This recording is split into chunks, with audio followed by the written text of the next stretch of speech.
heart and sword, always for Demacia.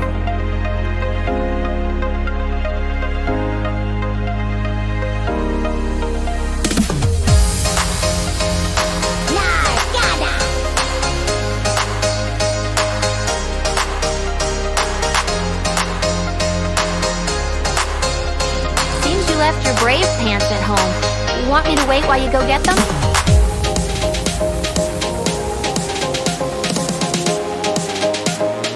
Don't be a scaredy cat!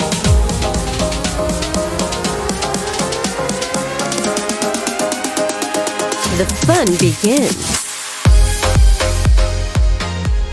How's it going, everybody? Welcome to the Scuffed League broadcast here. We're here for one of our final days of the tournament. We're starting the quarterfinals, and we're starting off with Virginia versus Iowa. My name's Matt Bonke, and I'm here with Gotti Boy. Gotti Boy, how you doing? I'm doing pretty good, Bonke. I'm pretty excited for these next few matches as we're getting down to the last few teams. Like you said, quarterfinals starting up, so hopefully not too many huge blowouts left in the tournament for us. But we might be in for one today with a pretty scuffed matchup between Iowa and Virginia. Yeah, I think this one could be really interesting. I know we've had a lot of interesting matches so far, but to see these teams get to this point is actually really cool. I think this is, in my opinion, my favorite part about the whole competition is when you get to the final nitty-gritty of like which teams truly perform on top. I know Iowa's been a monster throughout this entire tournament. I'm super excited to see what they do. And actually, speaking of Iowa, we do want to confirm, just so everybody knows before we get into anything, Iowa does have a sub today. Their support is subbed out for, let me get the statistics here real quick. I think it's B-Tang is in, and B-Tang is actually Grandmaster. So a full Grandmaster bot lane. I'm gonna send that to you, guy. Talk to me about it. So if we already thought that Iowa was like a top 1, 2, 3 team, we now can kind of fully stamp that in because Firelight has been subbed out in the support position, and you got to feel bad for the guy. I mean, he was playing great. I casted one of his games the other day. It seemed like he was hitting everything. So you hate to see a guy go out, but you can't really blame Iowa if they have another Grandmaster support to play. So B-Tang will be subbing in there. He can play all kinds of Enchanter supports, and maybe that's kind of what Raheen, the ADC for Iowa, was looking for, maybe something a little more Enchanter-esque. Yeah, I mean, Iowa's looking like a really formidable force going into the latter half of this tournament. Yeah, they just decided to buff up the bot lane a little bit more. I'm so scared for Virginia, dude. I mean, listen, I haven't been as keen on the games, but I do know any team at this point has probably got their stuff together. I'm sure Virginia is not too worried, but to be honest, if I was in the position, I'd be worried. Because, gosh, that's a scary bot lane to have to deal with for any team, just based on rank, too. Any picks you want to talk about before we get into the draft here? I know that there have been a lot of contested picks. Someone even made a spreadsheet about which picks have the most pick rate and which don't. Super interesting stuff if you want to take that. Yeah, absolutely. So, something that we've been seeing at Worlds as well is ADCs are just really have high priority right now. Something we talked about last night is the Lucian pick has been flexed quite a bit. You can play it in either of the solo lanes as he's pretty strong on his own.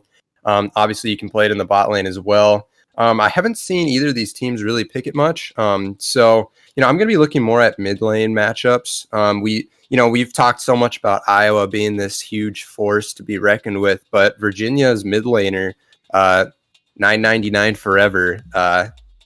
There's one of his picks getting banned there. He loves to play playmakers, so we'll see if his Zed also gets banned out here as he loves to play Echo as well. Yeah, we do see the Echo and the Lilia ban. Looks like it could be an Akali ban as well. I mean, it makes sense. Another one of the playmakers, I think, I'm looking at Forever's list here of champions. Sept is something that looks pretty interesting. Could whip it out. It is a flex pick, and I'm not too surprised if it does come through, obviously. And if you look at the statistics on Forever's account, it is pretty nasty. And we do have a Caitlyn, a Caitlyn red side ban makes sense. You don't want to give that over for blue side. Very typical in this tournament so far. Interested to see what this first pick is going to be. Yeah, absolutely. You see Iowa deciding to target ban out 999 forever in the mid lane, just taking all kinds of playmakers away. Maybe they want to force them onto the Zed as they didn't ban that yet. We are going to see the Shen pick come in. That's been something that Lord Cusco has played in the top lane already in at least one of their games in this tournament already. So very strong pick. That global ultimate obviously really important. And there's that Lucian pick we talked about. Mm-hmm. You got it right on there, Gotti boy. That's great. And yeah, Lucian Braum too. That's a great duo because you'll get the passive stacks off of Braum, the frostbite stun, so to speak. And they do actually lock in the bot lane on the other side for Iowa. It's going to be Ashe and Zyra. A little curious of a response. I'm maybe I'm unfamiliar, but Zyra seems interesting in the bot lane going against Lucian Braum. I'm curious as to what your opinions are on maybe that as we see a Jarvan pick locked in too.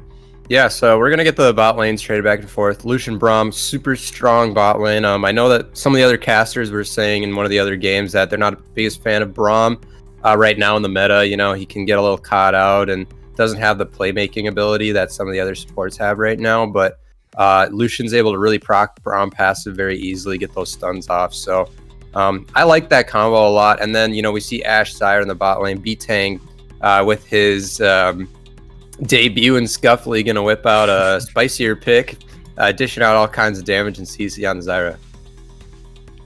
Yeah, really curious. You know, I think this can swing either way. I'm not sure which team has really. It's hard to define this yet, but I know we'd like to talk about early game versus late game sometimes in our draft discussions. It's kind of hard to define this too with both team comps. I mean, obviously, you know, you've got Ashe Zyra, which is a really aggressive, or could be a really aggressive bot lane. Zyra being crazy in lane, but you've also got Lucian Braum, like Lucian pushing that aggression early and getting really into the face of the enemy. I'm curious to see how the rest of it will play out, because I think how the rest of it plays out is the bigger part of what their the bigger picture of what their team comp will actually try to be. But as we do see the last bans come out, we got Orianna and Diana banned by Iowa, and we've got Graves and Rek'Sai banned by Virginia. Yeah, and it's crazy how much priority Iowa's putting on this mid lane. They banned out 5 champions for 999 forever. So it looks like he might be playing the Vlad. You know, that could be flexed top lane as well. They are looking for a team fight oriented comp as they have the J4 and the Vlad. With the Braum ultimate, you know, Lucian hoping to zip around in these team fights, get damage out without getting hit by too much CC. And then the Karthus, very interesting pick. You know, that is going to go in the jungle. Power farmer, and then they have LeBlanc to round it out in the mid lane. So lots of AP damage on the side of Iowa. Yeah, I think it's kind of strange. I do like that actually. It seems very pointed at T fights, right? You've got the LeBlanc coming in for maybe a pick. Oh, okay, and the Rumble pick finishing off Virginia's comp. All right, wow, yeah. So wow. Big AOE team fights gonna be coming in here. We have lots of large ultimates from the J4, the Vlad, the Rumble, the Zyra, you know. And, you know, the biggest issue I have here with Iowa's team comp is who is the Shen going to ult really in this fight? Their only frontline is him. So there's not really anybody that he can go in with unless it's like a LeBlanc distorting in with her W and trying to kind of start a fight with a taunt from Shen. But you're going to have to really time that well, and their win condition a lot harder to execute than Virginia's, where you basically just J4 ult on top of Rumble ult on top of Vlad ult, and you get this wombo combo of a team fight off. So Iowa's kind of put themselves at a disadvantage here with this draft. I'm curious what your thoughts are on that, Bonky. Yeah, no, I totally agree. I think Virginia's comp is just really solid. They have the front line, they have the team fight, they have engaged, they have pretty much everything they need from Virginia's standpoint. And Iowa looks a little bit.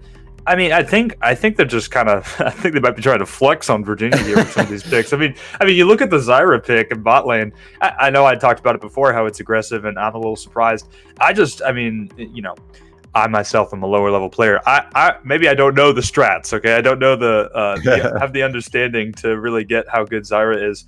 But man, if they can pull it off, I'm sure it'll be a catastrophe for Virginia. I think they're probably maybe my thought is they're looking for just pure dominance in the lane phase and like early game, and because they're going to get that early game advantage, they'll have no problem in team fights because it'll just be better. That's probably like their hope with that, because I know Virginia's comp is much better in team fights. The Rumble ult, the Jarvan Cataclysm, the Braum knockup into Lucian, like everything is perfect for Virginia, but Iowa doesn't have a front line. Like they don't have a clear, besides Shen, maybe, you get a taunt and you're sitting there with your shield and you're trying to, whatever. But like you said, who are you going to ult? You can ultimate on maybe one of your carries if they get caught out, and then maybe turn around the fight. That's what I'm thinking. Like maybe an emergency just in case, but you're really just playing through your carries. I think that's what I think so far. Yeah, I mean, I'm sensing a trend here in Scuffed League. You've got these big name teams like Iowa, Minnesota. They're kind of trolling these drafts. They're just picking kind of whatever they want. And these lower tier teams, they understand what comps they need to draft in order to at least have a chance in these games. And I'm really looking forward to the last few games of this tournament where maybe these high tier teams stop trolling their pick ban phases and really picking team comps that are trying to do something, so they don't have to just outplay their opponents. It's more so sort of like a macro sense to the game instead of just micro, winning matchups and things like that. So, it's another case where the lower tier team wins the draft, but it's going to be on them to execute properly and take down the Kingslayers from Iowa. Yeah, absolutely. I completely agree. I think that for Iowa, it's clear that both their team comp and even just the ranking of their players, they're cocky. They're ready. They want to fight. They want to skirmish, and they want to make Virginia look bad at the same time. So, again, curious to see how this is going to lay out in the actual game.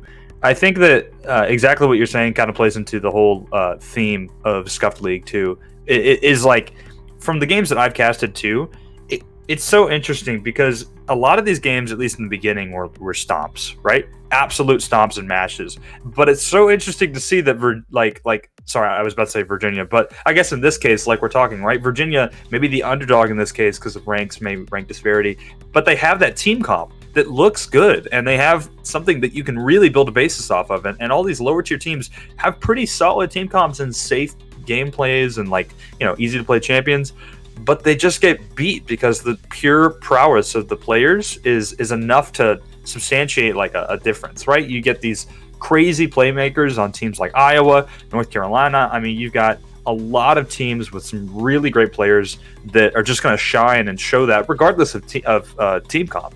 And I mean, personally, I think the play matters more than the draft. And some people may disagree with me on that, but like this league is a pretty evident case of that, because we've seen some great team comps from some lower tier teams and they just can't make it because the skill is such a wide gap. But yeah, anyway, that's my thought. Yeah, I mean, that's kind of the whole point of Scuffed League, though. At the end of the day, this is an amateur league. We're trying to get people's names out there, show off your skills, even if you don't have the best draft in the world. Like, if you're able to just prove that you can win any matchup, any team fight, things like that, your macro is still good enough if you're playing at some kind of disadvantage. That's what we're really looking for here in this league. And, that's a good point that you make. They're going to take any fight they can. They're going to try to show off their skills. And, I'm a little, now that I look back at the draft here, we have Vlad and Rumble. Both of those champions can be flexed. I was curious what champion Forever is going to end up playing this game because, like we talked about, he is the playmaker, likes to pick out champions like Echo, Zed, things like that, really get his team ahead by going for these hyphy plays. And the only champion that I really feel like he's going to be able to make that kind of impact on is the Vladimir. If he's sitting on the Rumble, he's really just going to be depending on his ultimates to make big plays. Whereas with Vlad, you can take over a game 1v9 with these late game hemoplagues and just absolutely decimate backlines. So I would hope that he's on the Vladimir this game, actually. And I think that Rumble into Shen isn't the worst matchup in the world either. I think Vlad kind of is known as a counter to Shen, and that's probably where it's going to end up. But, maybe that's my lucky day and we see Forever get to Vladimir and make some plays on that. Yeah, no. I mean, if we see Forever get the Vladimir, I think it's going to be a really cool mid lane matchup. I mean, obviously, when you fight, when you've got the diamonds together in the mid lane, the matchup is going to be great, right? That's where the rank disparity is least. So we're going to see a really close. I think it's going to be a close game, regardless. And as a mid laner myself, I definitely know when you're close in skill and you play the safe game, it's really not the lane you want to look for plays. It's just kind of the, I'm gonna trade my thing here, and if my jungler comes, I might do some stuff. Like, you're not looking to do anything nuts. As long as you don't want to go for anything crazy.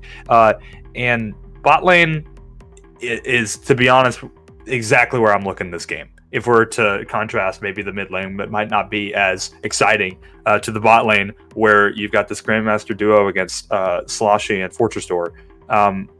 I'm super curious. Do you have any thoughts going into it? Like, say with these picks, you've got Lucian Braum versus Ashe Zyra. Do you have any key things you want to point out before the game starts? Yeah, absolutely. That reminds me, I was going to make a comment about the Zyra pick as we were looking at that. Zyra plants, they can block Braum Q, and Braum Q is a really important engage tool for Virginia to kind of start fights in the bot lane, as it helps you stack the passive a lot quicker, kind of gets that first peg, slows them, things like that. So the Zyra plants are, they're usually used as sort of a counter to hook champions that can block that. But I'm curious, I think Lucian might be able to actually queue off of Zyra plants as well. That might be another tool for him to queue off of, because I believe they're targetable. So I think so, yeah. It kind of benefits and discounts Virginia's bot lane at the same time. But I'm going to be looking for Virginia to play aggressive in the bot lane. I'm looking for Scary, their jungler, to kind of put some focus down in the bot lane, as well as this J4 is a very strong early game jungler, as opposed to Karthus, who just wants to farm out early. So look for J4 to go for some early invades here, as this matchup is very favorable for him in the early game. Absolutely. As we get into our first game of the day here, and again, for anybody who's just joining the stream or joined recently, this is Iowa versus Virginia in the first quarterfinals of our September tournament. Super exciting. Two teams that look pretty darn good going through their bracket. Iowa seemed to be a favorite going into this, just based on rank and based on maybe dominance in their past few games. As we see an invade here, I think they might just be getting some wards. Okay, as they back off. Kind of, I'd say a really smart play. They're looking for ward coverage. I think that's also something we've seen a lot in the games recently, is you do get these comps that, I shouldn't say compositions, you get these players that get ready to ward, and they put in these wards in the jungle, and they get really good positioning for their junglers so that they can optimize paths and know exactly where they're going. And as we get further and further in the tournament, I think we're going to see more of that. But yeah, super curious to see how this early game starts. Yeah, the junglers are really fun to watch, especially it's going to be important in this game, like I said. Now, Virginia Vision gets some vision on the Raptor pit there. And I really like this because they know that Karthus is going to start the blue buff, and then go for the probably more of those. He's probably just going to go for a full clear, but J4 is going to be looking to meet him at his Raptors and get an early kill on him. There was a matchup that I played one time where I was J4 into a Karthus, and as soon as I had the opportunity, I brought myself down into Karthus's jungle at that red and got a first blood on him, as he's super weak early game. So we're just going to look for that. Actually, J4 might be looking for a gank top here. Yeah, there could be something going on the top, as bot lane is a little bit of a skirmish. Maybe look for something there. Scary not able to come in just yet. Shen looking a little confident this early game.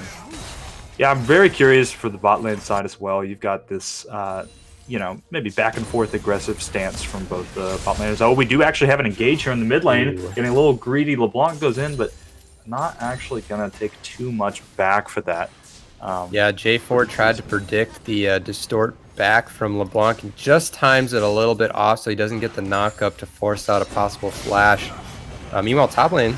Yep, we do have a taunt coming in.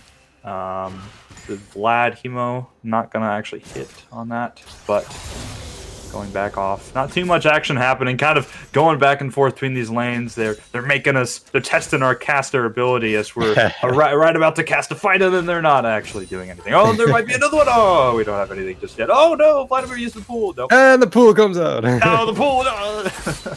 But now this is something pretty interesting that we're going to see here. Ashe does have that range advantage. Nice root coming out from Zyra there for some damage. Ashe does have quite a bit of a range advantage, being able to poke out with her W as well. She did start Cull, so she's just looking to farm up here, and she knows that not a whole lot's going to happen in this lane unless they get some action, but junglers here. Oh, there could be a little bit of skirmish here. Scary going deep. I don't know if Zodex is going to make it. That's first blood already. Just the auto attacks are enough to get that going. But Scary might not make it out of this one. Scary having to walk back, gets the knockup. But they actually converted into a double kill. The damage is a little bit too much. The stun has to flash over the wall. Ashe running for her life. This actually could be converted 2v3. Oh no! Oh, the positioning is just not enough. Shutdown does come in. Scary does die, but a trade back. That's 3 for 1 in that fight. Super good advantage for Virginia already.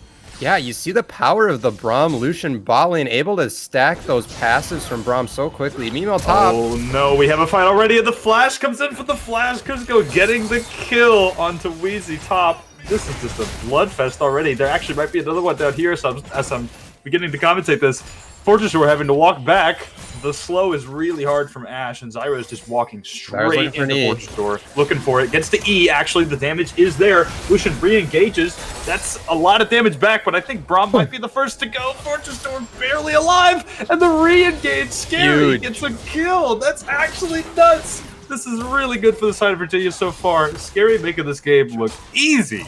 Virginia coming out fighting here in the bot lane. I love this bot lane focus from Scary, just really asserting his early game dominance on the J4, and he wants more possibly, but he's going to back out 3-1 on this J4. He's sacrificing some farm, but look at how much they're getting done here. They're getting some plates on the Lucian.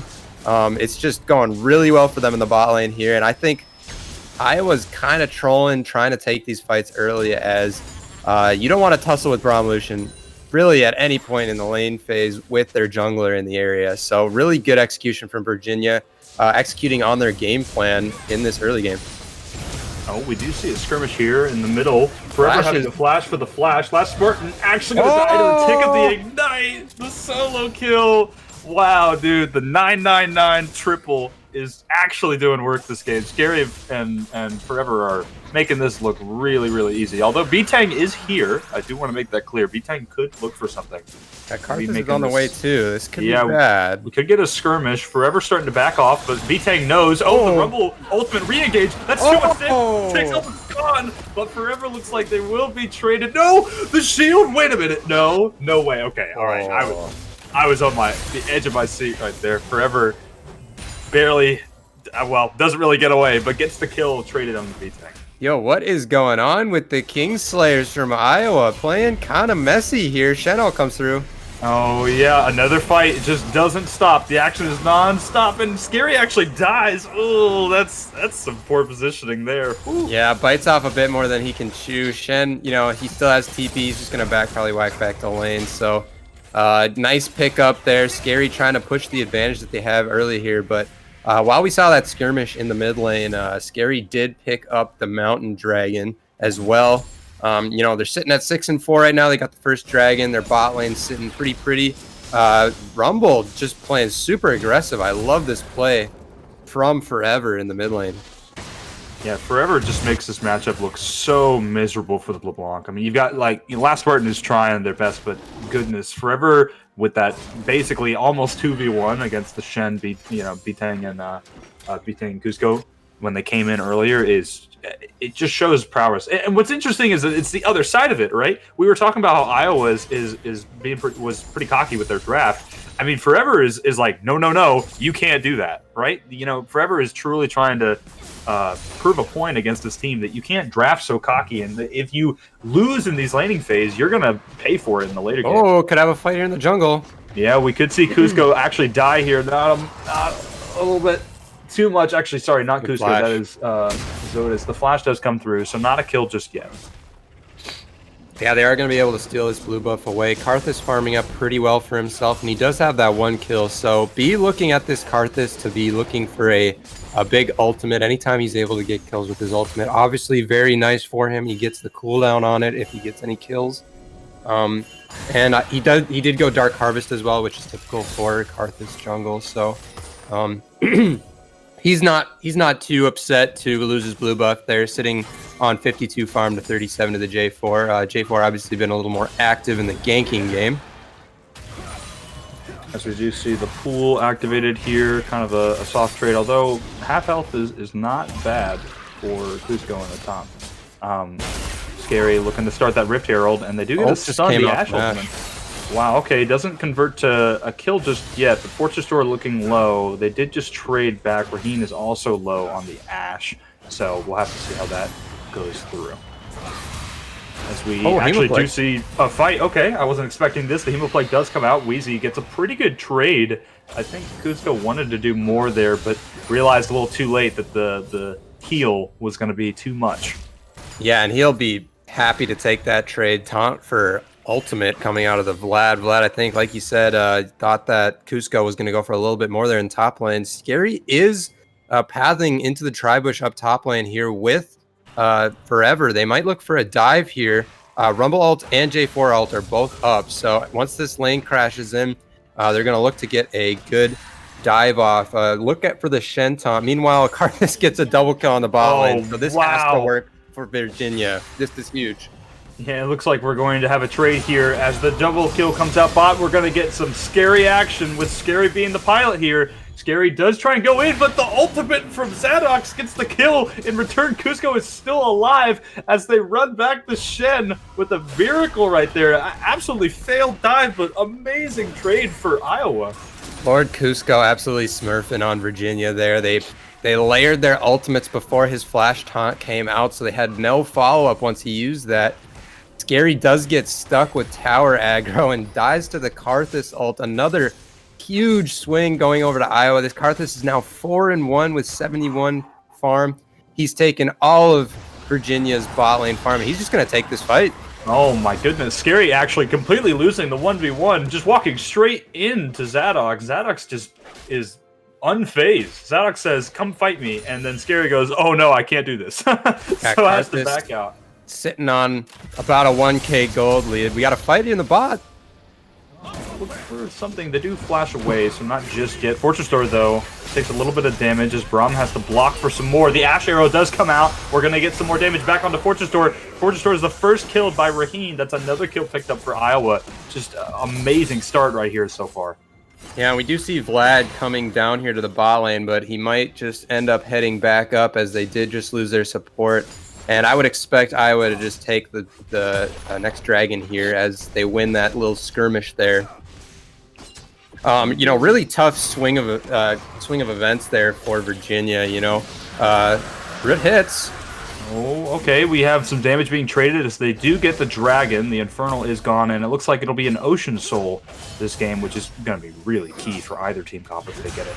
Cusco pushing in this top tower really hard. Not too much happening afterwards, I don't think, unless Slushy might get a little bit too greedy here. No, just a lot of damage traded. Yeah, I got to be a little more careful there without his Braum there to protect him. No ult on the Ashe, so they can't really lock down the Lucian there. Meanwhile, more fighting mid. It's just non-stop fighting this game. Is here. As Spartan has to use. Oh, the Shen ult. Oh, it actually is too much. Spartan's going to be eliminated in the mid lane. Forever just making this look better and better. And Zadox actually trying to get the camp here. They could win this fight against him. Position. Yeah, Scary is available for the flag and drag. Scary trying to look for a good angle. Actually gets hit by the Q. That's almost full burst now. And Scary does go in, although I don't think they're going to live too long. Does trade Zadox for Scary. Forever running for their life, but not going to make it. The shutdown comes in. The damage is back and forth. Wheezy trying to do as much as he can, but the Ash Arrow says no. Get down. What? Wait a minute. No, they put us to kill.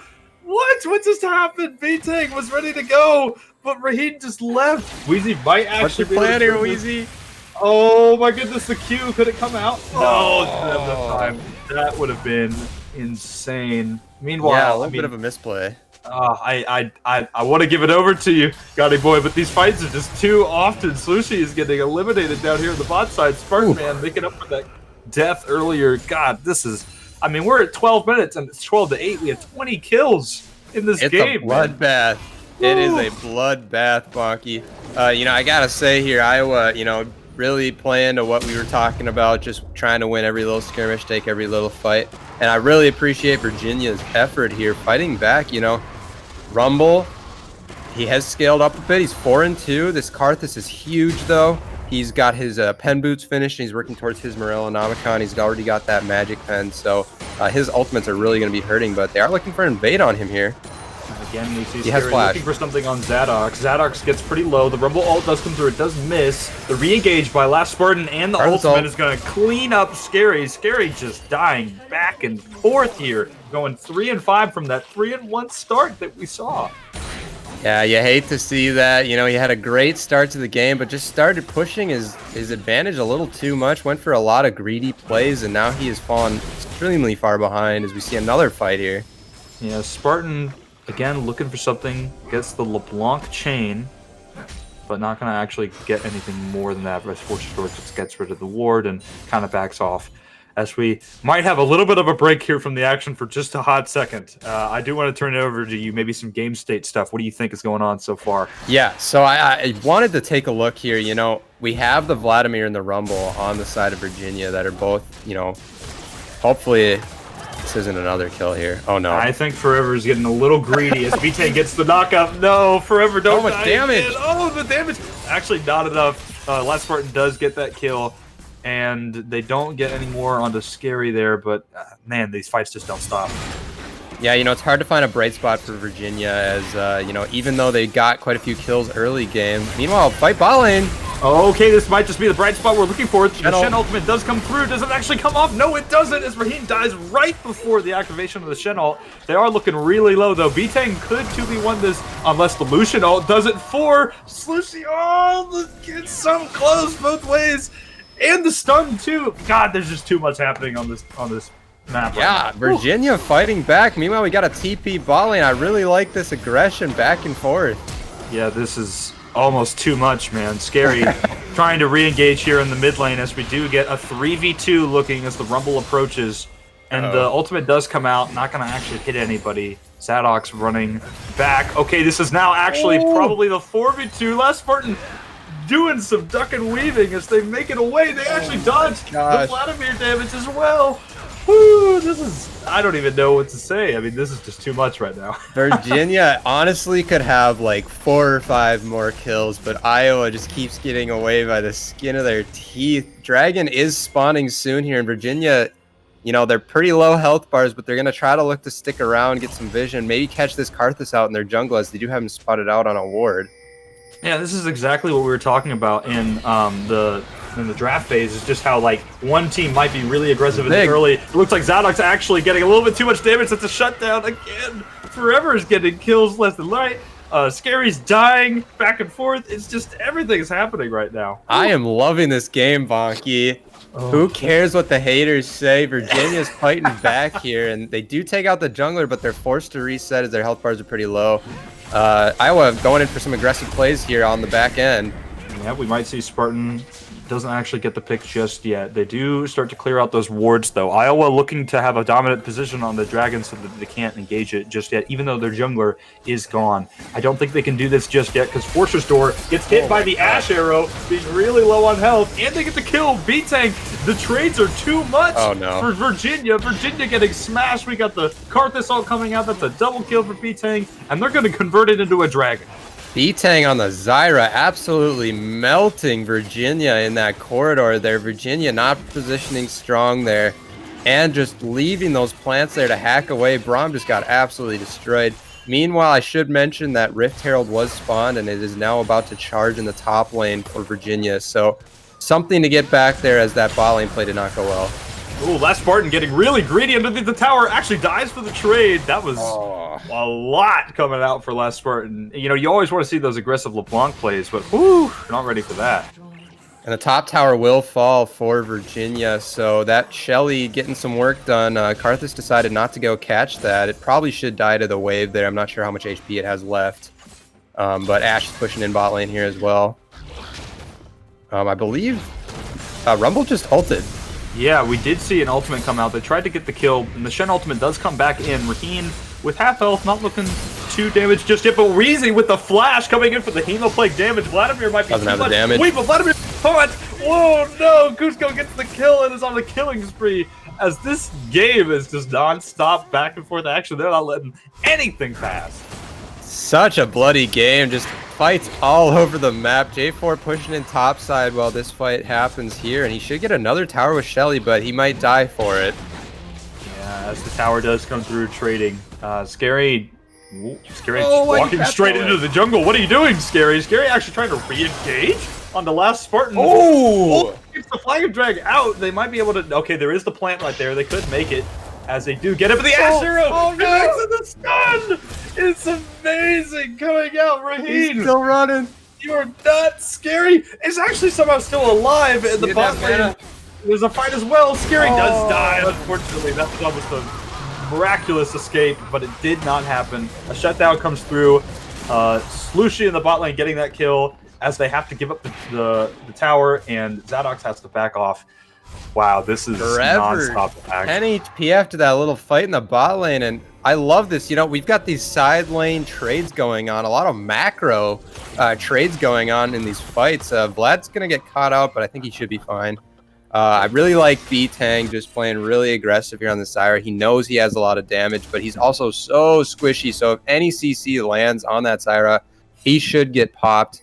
His flash, just a few more seconds left, and this J4 is going to be looking to just build up his tank items as there's so much damage coming out of this Rumble. And Lucian, it's really important that this Lucian got ahead, I should point out, because he is their only AD threat.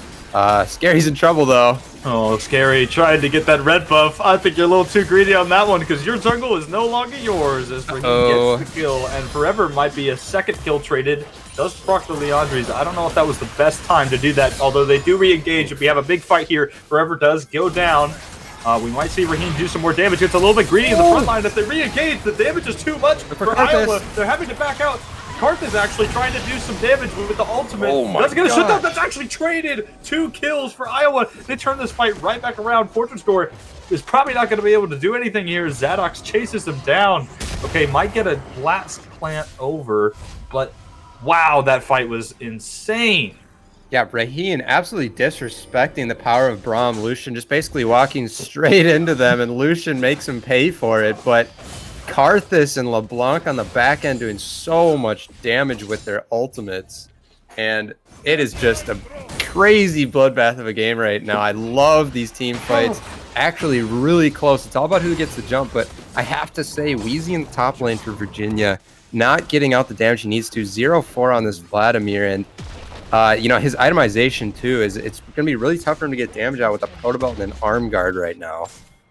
Yeah, I completely agree. I think there's a lot of... Ooh, okay, the great dodge actually coming in from Forever. A little bit of damage here traded. It is really sad to see some of the points. Oh, as I was about to start talking about something else, Last Spartan gets the kill under the tower.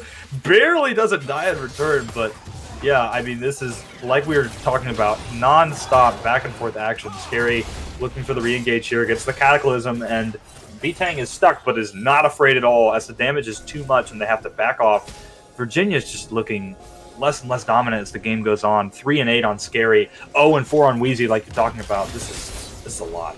Yeah, and we're seeing that, you know, the priority top lane for Iowa is really paying off as Weezy hasn't been able to do really anything in these team fights, not even able to fend for himself in a side lane, and that's becoming a real big problem here as this Shen is able to just split push and then threaten with his ultimate or a TP play.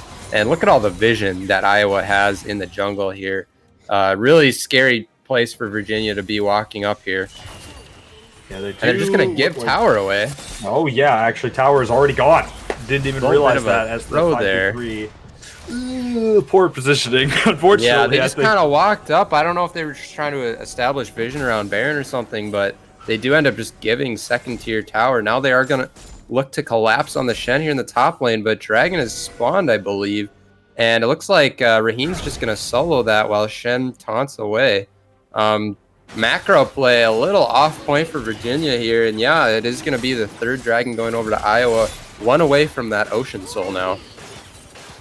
Yep, it is quite the pressure that Iowa is now putting onto Virginia. Virginia not looking too dominant in this mid to late game. Of course, the game is back and forth. I don't think either side has a declared victory just yet, because there's a lot that could happen in this game, although it looks pretty favorable for Iowa right now. Yeah, you know, if we look at the items right now, you know, pretty even across the board. The ADCs both at their 2 items right now. You see the Bork on the Lucian to try to, you know, a little bit of an interesting build. I actually would have liked to see him just go full crit. I don't really think he needs the Bork. I know it's got a lot of strength for, you know, taking down single targets, especially that Shen, who's pretty tanky. We do see a fight here. Okay, Scary gets the Cataclysm off, and the damage is a lot for B10, but the Shen ultimate does come through. They're going to go a 2v2. Meanwhile, top lane, we've got Spartan absolutely dominating. Weezy has the flash with the stopwatch.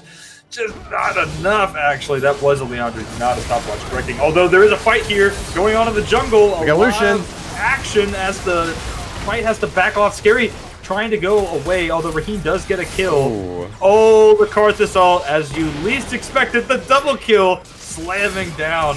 Virginia is just looking worse and worse as Iowa gets an ace and they push in to this mid inhibitor. Close there, a lot of low health bars.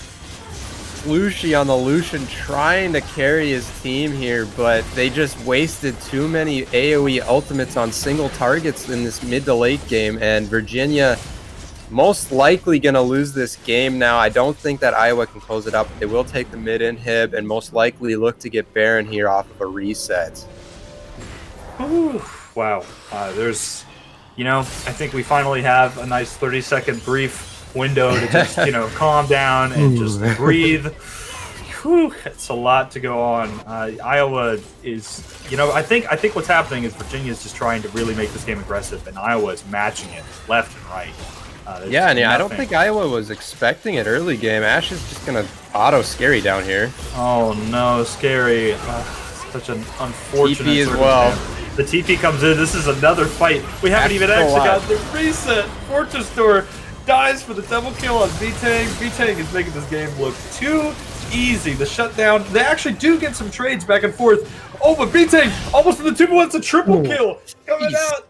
Oh my goodness, it's so sad to see as almost everybody on Virginia is dead. You've got Slushy left, and they're going to push in. They're not even going to get Baron. They don't need the buff. The super minion is there. B-Tang leading this charge so dominantly. I don't know if Slushy can actually do anything here, although the team fight does start out to 2v3. Scary goes into the Cataclysm to try and get some damage off and stop them from getting the tower. It's not just enough. Although Cusco does live, it looks like they could be traded. No, not enough. They do back out just in time. Slushy without enough damage to get the kill.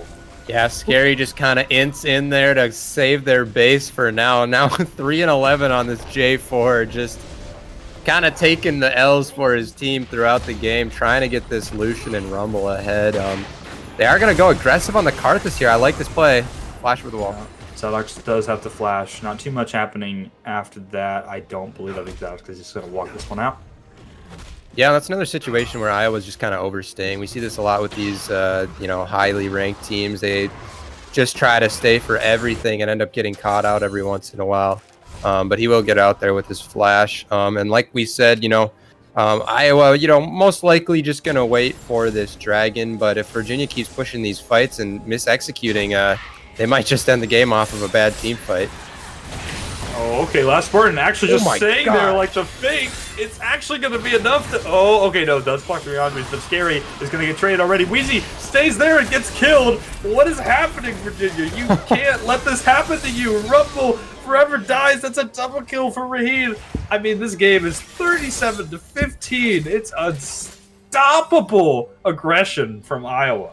Yeah, almost 40 kills in 27 minutes here. Virginia's put up a fight, and Lucian ease forward is going to get killed. And this should be the end for Iowa.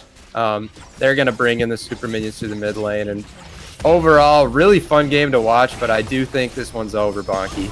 Yeah, I just can't see anything else coming from Virginia, unfortunately. They gave it their best. They went for the aggression. Last Spartan getting a little bit greedy under that tower there as Raheen cashes in the damage from Ash. Add those stats. Trying to get some more damage in. They're actually getting a re-engage here. It is the 4v3, but it's too much. Maybe actually more than that. The damage is too much. They're just walking back into their fountain. They can't actually do it. They're just making this look worse and worse for Virginia in the last seconds. They could double kill. The shutdown comes through. I think they're just memeing at this point. Game is over unless. Oh, okay. Well, free kill. Yeah, I don't even know what's happening anymore. The Nexus does go down finally, and Iowa takes this win against Virginia. What a freaking fiesta! Whew. Yeah, I don't think I could say it any better myself, Bonky. Virginia, that was really fun to watch them fight back there, especially in the early game. And, it looked like they had a chance to possibly snowball that bot lane into a good-looking game for them. But the solo lanes in the jungle for Iowa able to kind of facilitate their comeback in the early to mid game, and then the bot lane just doing so much damage. B-Tang with his debut in Scuffed League did go 11-3 on Zyra, I believe. So really good performance from him. Lots of damage. Just overall, really fun game to cast there. Lots of kills. I think there were 41 kills from Iowa alone. So as much as Virginia tried, kudos to Iowa to pull it out in the end. Yeah, and it's sad. It's always sad when you see a team get out, especially in like the higher levels of play, because that is their only chance. And that was the best one, and Virginia is gone. But super shout outs to Iowa. I mean, absolutely dominating that game. And as we will start to transition into the next game, before that, we want to look at the damage charts here. I mean, just massive from all the carries there. And unexpected. Yeah. B-Tang, more damage than anybody on Virginia. It's just support, so sad to see. Yeah, support, by the way. Grandmaster support, by the way. I mean, that's what I didn't expect, I'm coming in here like, why are they picking Zyra? This comp looks scary. And it's like they make it look too easy. And that's gonna be the game. Big shout outs to Iowa for that win. A massive success. And I'm scared for anybody going in against them in the semifinals. As we do get ready for our next game, I think we might take a break here. But our second game of the day is going to be North Carolina versus Pennsylvania, I believe. This one's looking pretty interesting too. But before we get to that, I think we might take a break. And if we do, we're going to come back to you. Stay with us.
And welcome back, everybody. Welcome back to the broadcast. It's Bonky here with Gotti Boy. We're here for game 2. There's a lot to talk about already. Gotti Boy, I want to get your thoughts about these teams so far. Yeah, so after that really exciting first match, let's hope for another good one. This is sort of a similar scenario here where we have North Carolina on the blue side with a pretty stacked team full of diamond players. And then on the other side, we have Pennsylvania, where it's sort of a ragtag group of players, sort of randomized. They have a few good players. I think their best ranked player is their support. So if I'm going to be honest, if you have a high ranked player, you probably don't want him in support of all places. But maybe his shot calling, maybe his warding can be something to look at this game. But there has been a bit of a change for the top lane in North Carolina. I don't know if he played in their last game. I don't believe he did, but Sademeyer has been subbed into the top lane for Adopted Allen, another D1 top laner. So it'll be interesting to see if he can show up just as much as B-Tang is in his just as much as B-Tang did in the last game for his debut. Yeah, I think this is again going to be one of those games, just like the first one we started with, where they definitely have a team with a rank advantage, but the other team, Pennsylvania, still looks good. They still look like they could probably make it through. And the thing is, that's something super exciting about this league is you get teams that do not like. They don't know. Well, I shouldn't say they don't know. We don't know exactly what's going to happen, but they make it so exciting and they push that in so hard.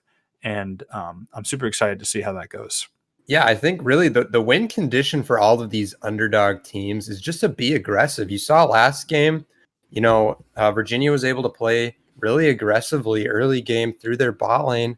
And, there was a glimmer of hope for them in that early game to possibly pull out a win. But, it's little mistakes that add up in these games. And I'm going to be looking for Pennsylvania to make informed decisions on the map, seeing the jungler on one side, make a play elsewhere. If your jungler's on one side, play a little safer, these things are kind of basics of League of Legends, but they're really important to remember when you're in the heat of a game, especially in a quarterfinal match for this Scuffed League tournament.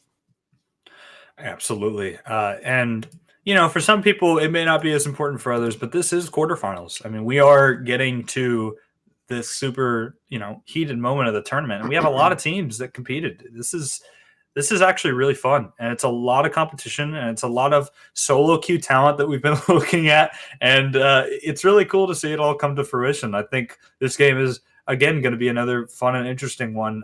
And whoever wins this, it is important to note, goes against Iowa next, because it is the two games we casted so far are in the same bracket side against each other.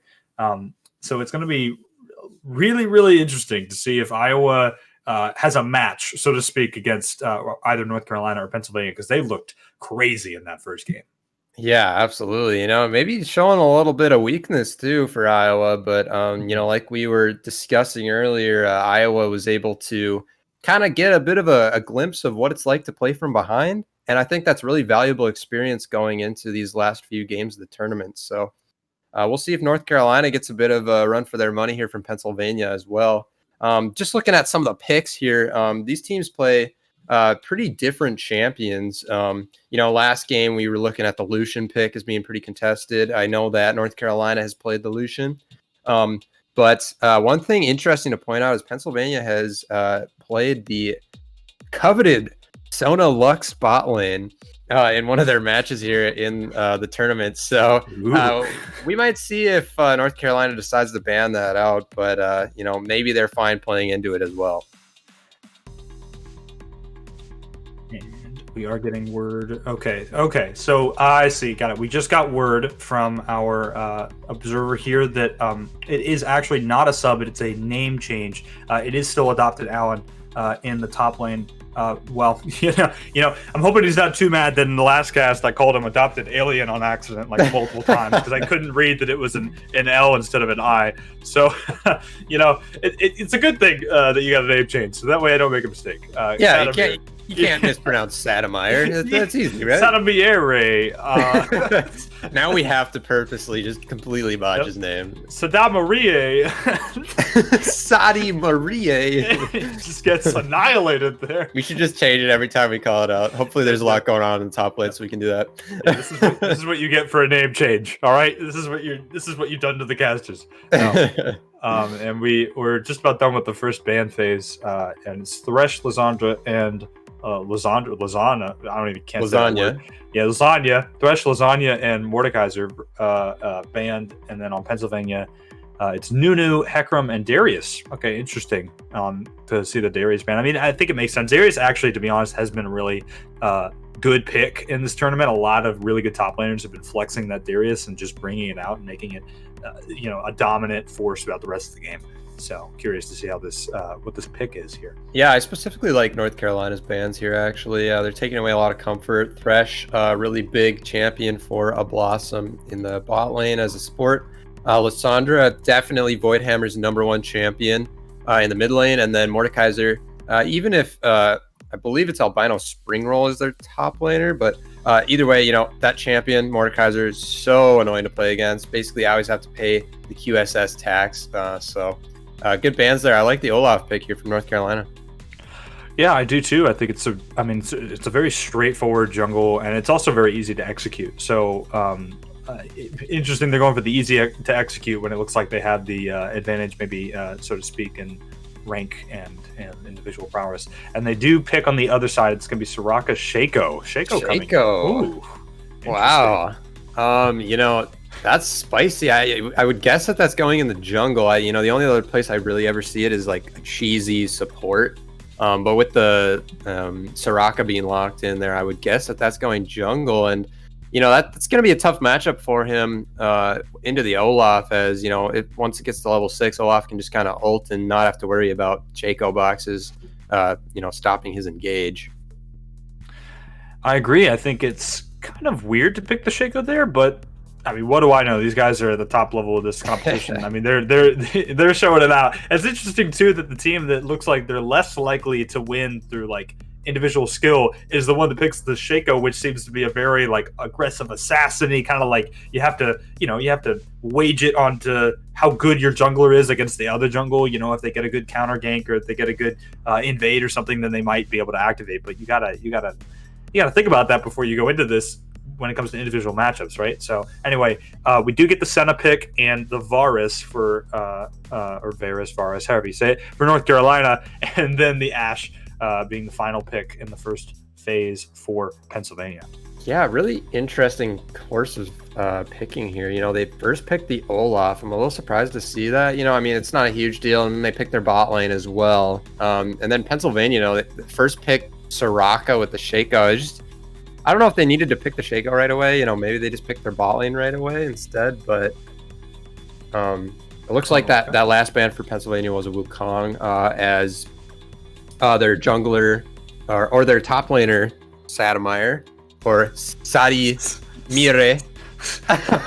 he plays a lot of Wukong. So Samidare. Samidare. I'm pretty actually. Yeah, it's Samidare. I'm gonna spell this out for you, adopted alien. I can't even.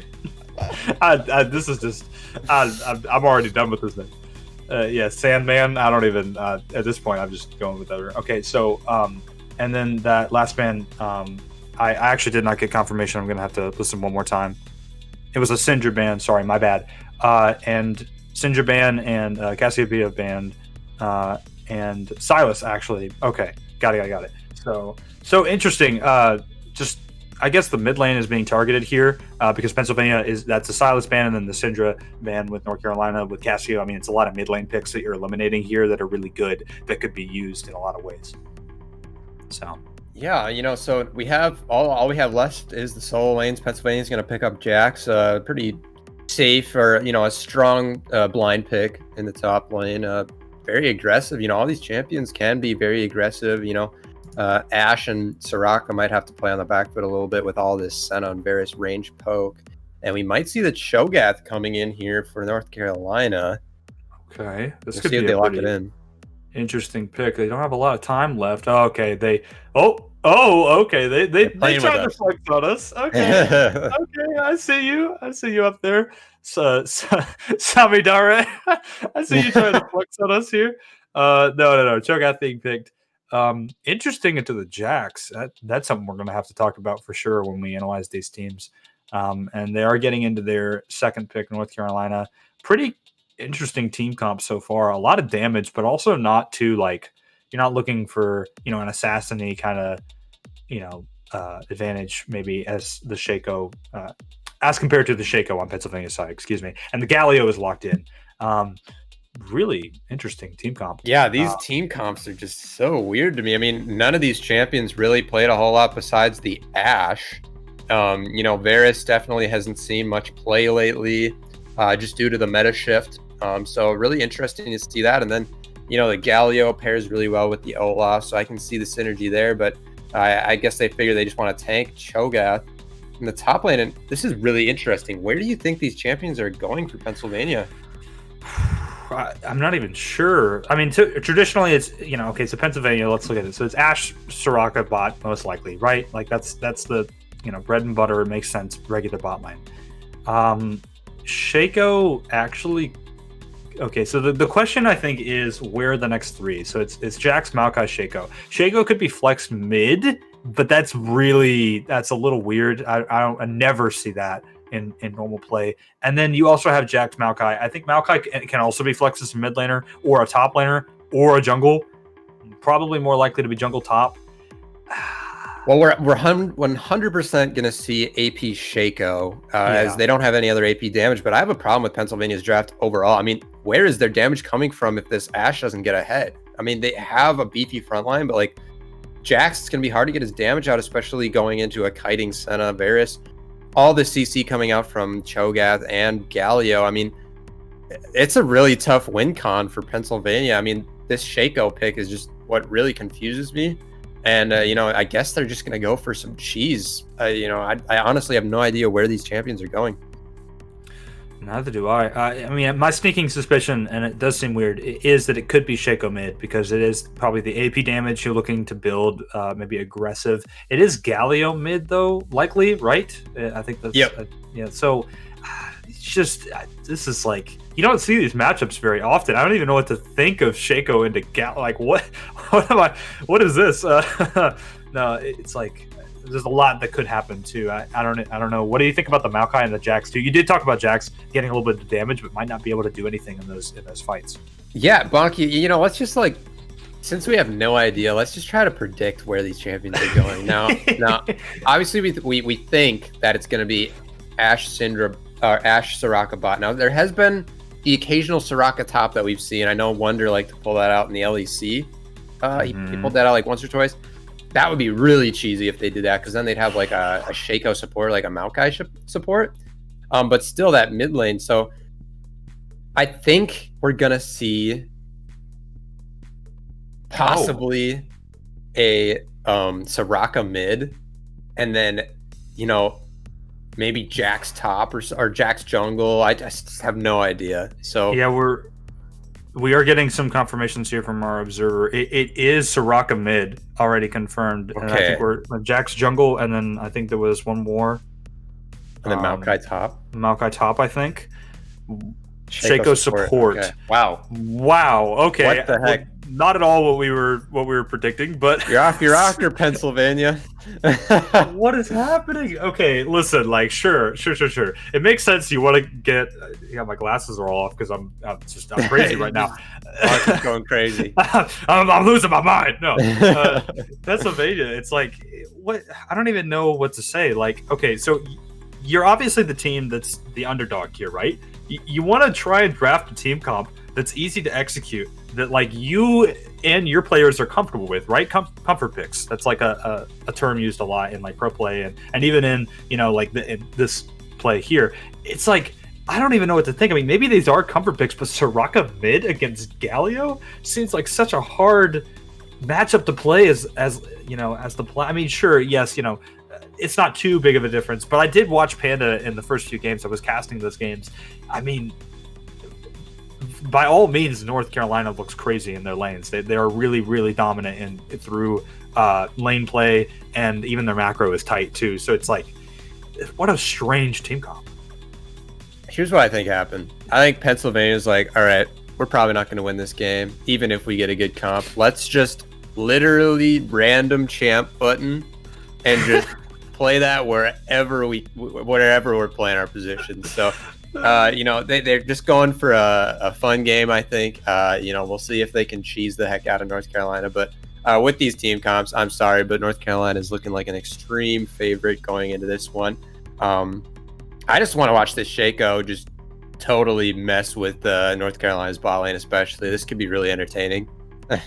I agree. No, I mean, Shaco in the bot lane, I was thinking it could be mid or it could be jungle like it normally is picked, but like bot lane Shaco, yeah, that's, we do see it on occasion. That's not like an absolutely unheard of pick, but Shaco bot is kind of risky too, because it is Senna Varus. That's a pretty safe ranged bot lane you're going against, right? So it's like you have to kind of wager what the pros of that Shaco pick is going to be, and if they do get something, we'll be shouting it out. We'll be screaming for them. It'll be fun. So yeah, no, and to be fair, it is the diamond player on Pennsylvania that's playing the Shaco bot. It makes sense. The prowess player here trying their best to come out with some crazy strategy. Anything else you want to highlight too? Maybe like early late game strategies or anything like that. Yeah, so I think it's going to be really important that this Jax gets ahead early on. I believe is he their jungler, right? I think if he's able to kind of hold down this Olaf in the early game, it's going to be very beneficial for them late game, as they do get pretty tanky. But scaling wise, North Carolina, they've got the Cho'Gath. He's infinitely going to get tankier. Galio, great scaler. He can go either AP damage or kind of a bruiser build with a bit of, health and armor. And then Senna, infinitely stacking that passive. Varus, great poke damage, great lockdown with his ultimate. Pennsylvania win conditions. Get picks.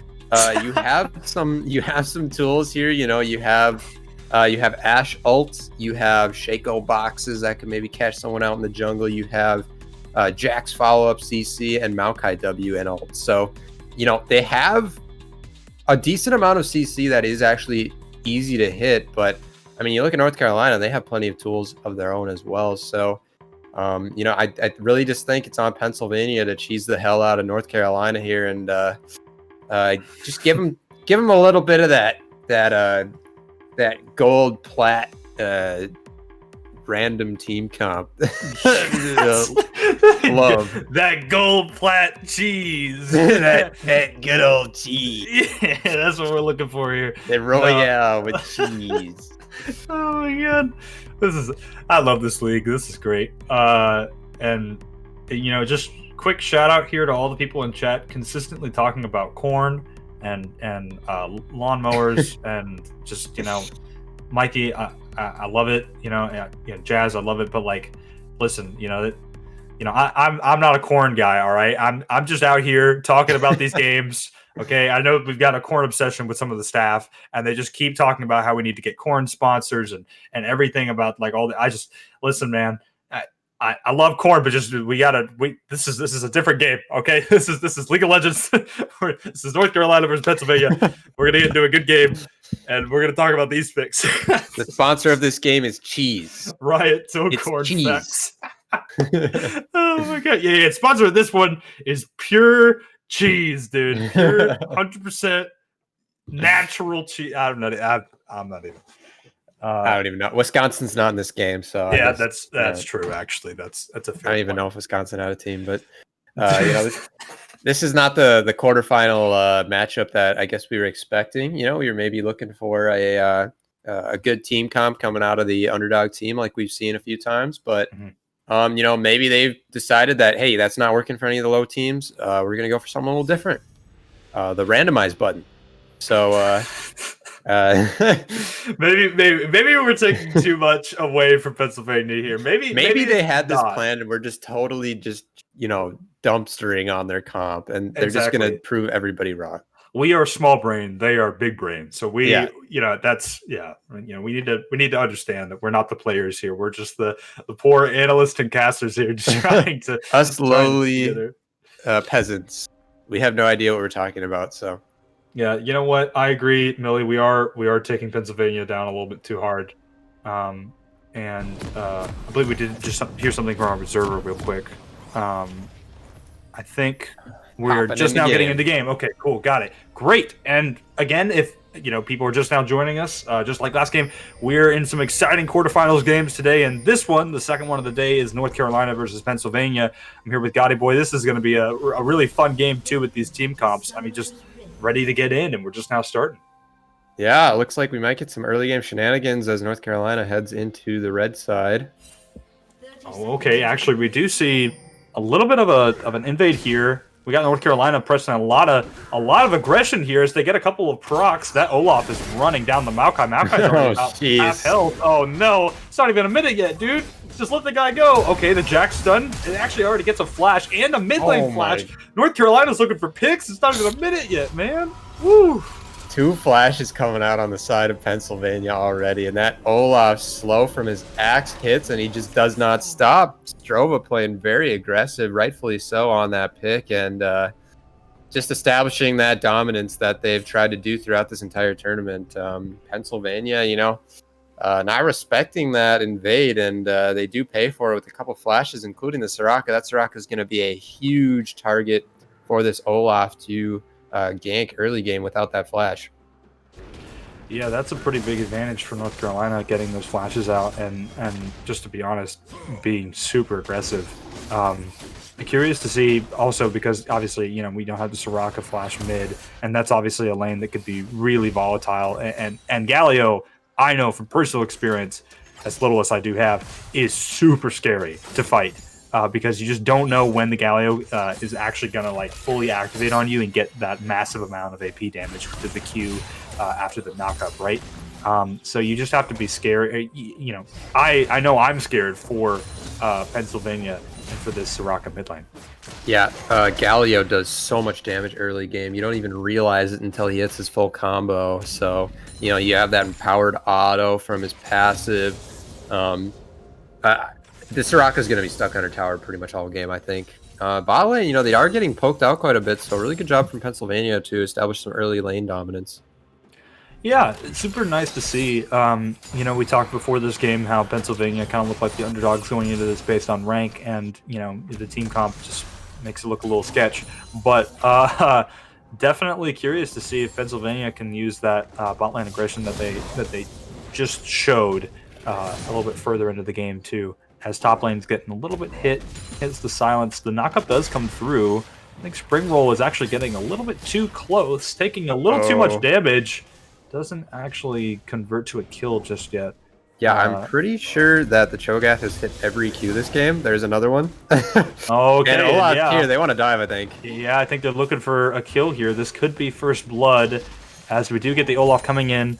Link is not just ready yet to actually push for the objective of that Maokai. I don't think they're going... It's a little hard to contest here. Oh, okay, actually, the re-engage by Jax, they do start a little bit of a skirmish. I don't think he wants this fight. Oh, the knockup, it's too much. That's going to be first blood going in for the side of North Carolina. I did say Link, but it's Strova who gets the first blood there as the jungle. Yeah, disrespect coming from the Jax there. Has to blow his flash, ends up dying anyway. Meanwhile, Bob, we have to fight.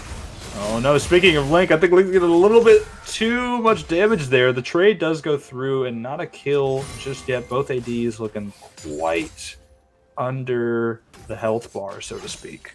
Yeah, and in all honesty, North Carolina is winning these trades with the Senna healing. And their mana pools are looking a little better than Pennsylvania's as well. This Ashe playing really aggressive, throwing that W out on cooldown has really made him and that's a bit of an issue for them. Jax is down towards that bot side, so if anything happens, they should be fine. Galio goes in, gets silenced. Okay, Galio does get the engage, but doesn't actually get the knockup as has to back away. Not too much for an engage there, and really not a lot of aggression other than the very first play. We do have a kill, obviously, for North Carolina on the top side, although we, as I say that, might get a kill here in the mid lane. The Jack's engaged. This is a gank, a 2v1. I don't know. Oh, Panda does make it out with the flash. Barely living on that one as it has to expend the summer spell. Meanwhile, in the top lane, I think there was a skirmish trade up there. Yeah, but it looks like the 1-for-1 comes in as the Maokai does get the trade back onto Strova. Pretty interesting back and forth here.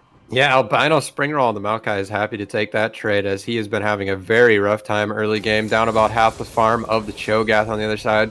A bit of a misplay mid lane by Panda. He did actually E back into the Soraka route, and that actually caused him to take an extra bit of damage as well. So he does have to flash out. Soraka flash is coming back up as well, so she'll be able to play a little more aggressive with that poking that she's been able to do, and actually really impressive farming.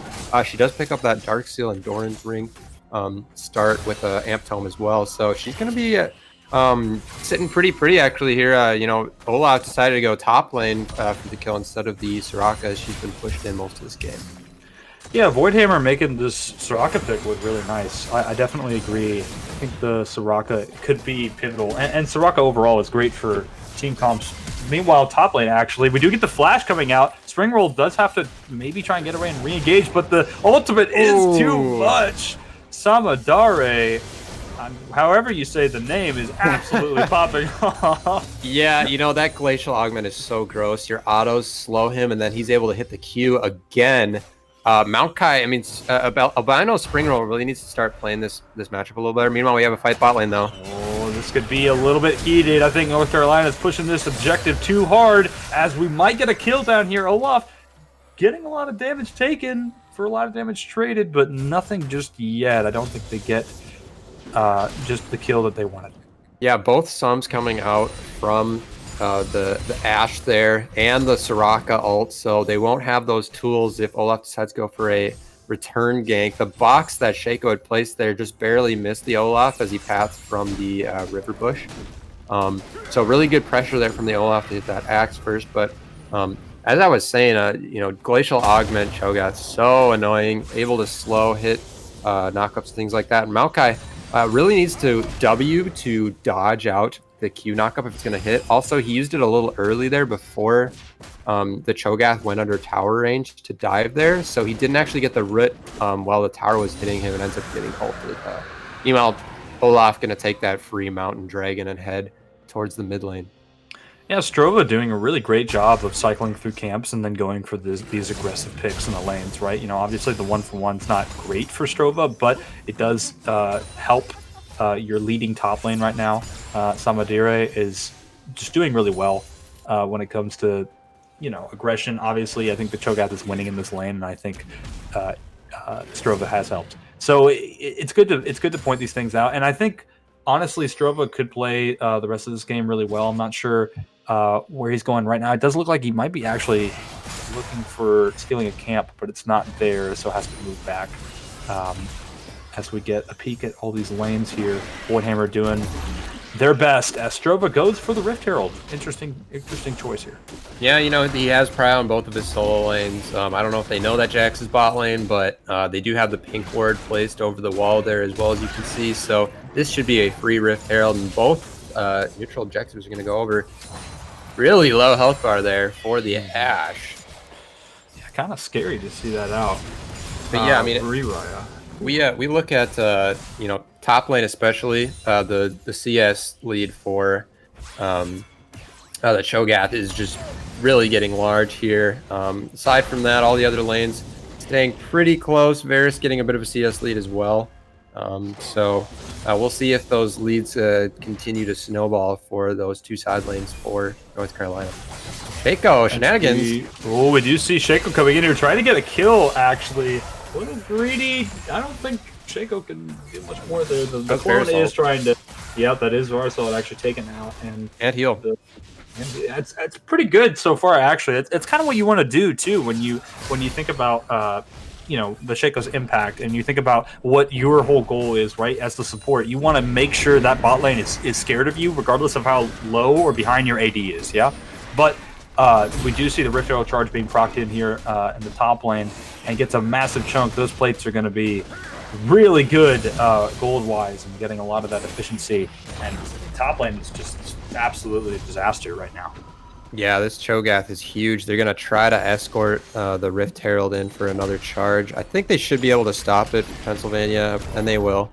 But really huge for this Cho'Gath. Anytime you're going Glacial Augment, you want to hit those items like GLP, Spooky Ghosts, as quickly as possible so you're able to proc that passive from the Glacial Augment as much as possible.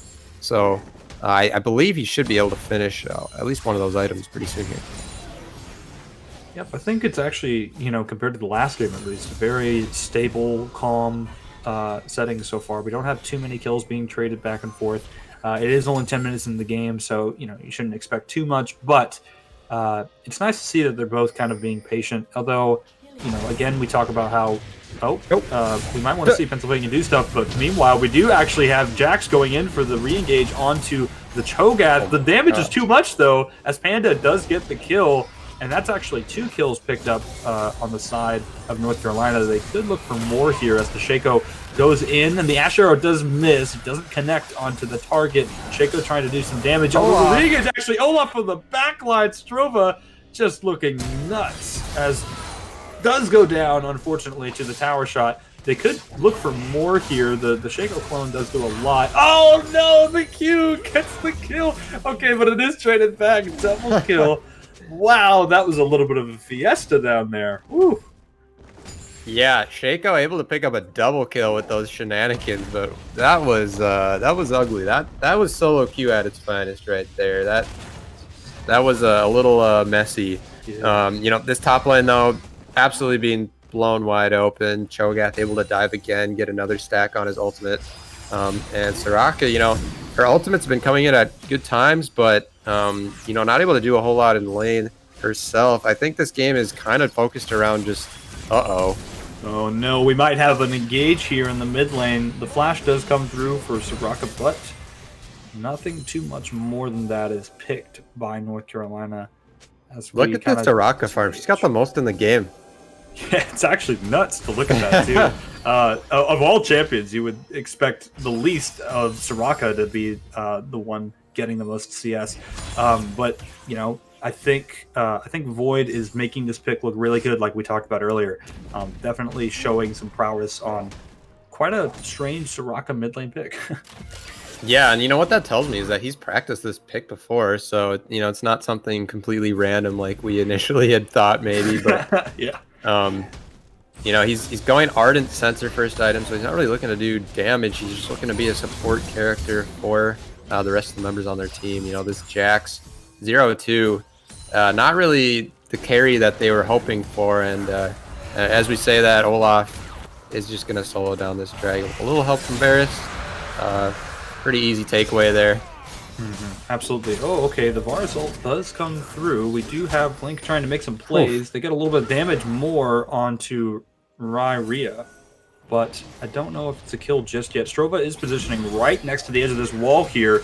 I think that might be a little greedy to be close to that Olaf because you don't want to take any more damage than you need to.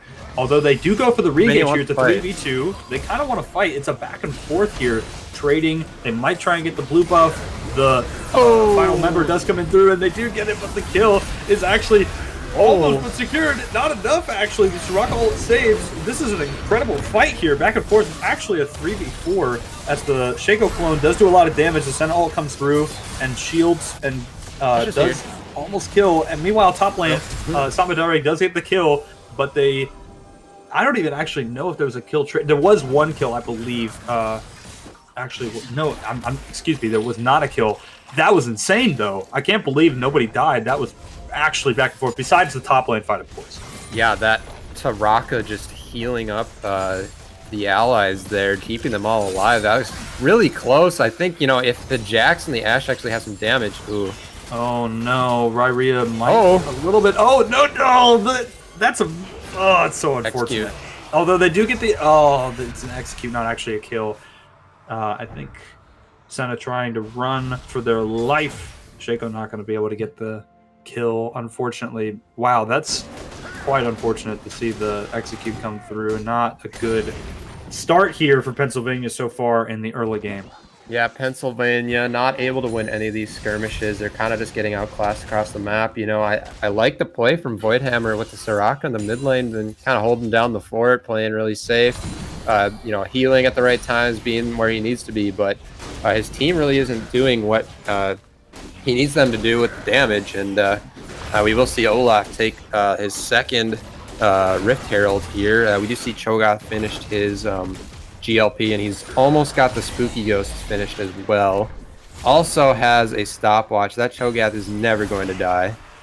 Oh no, I think Voidhammer is caught in quite the wrong position here, as they do get Caster eliminated. Yeah, it's just can't. Sing his praises and he gets 3-man. We can't say anything, Gotti. We can't even praise them before they get eliminated right in front of our eyes. It's so sad.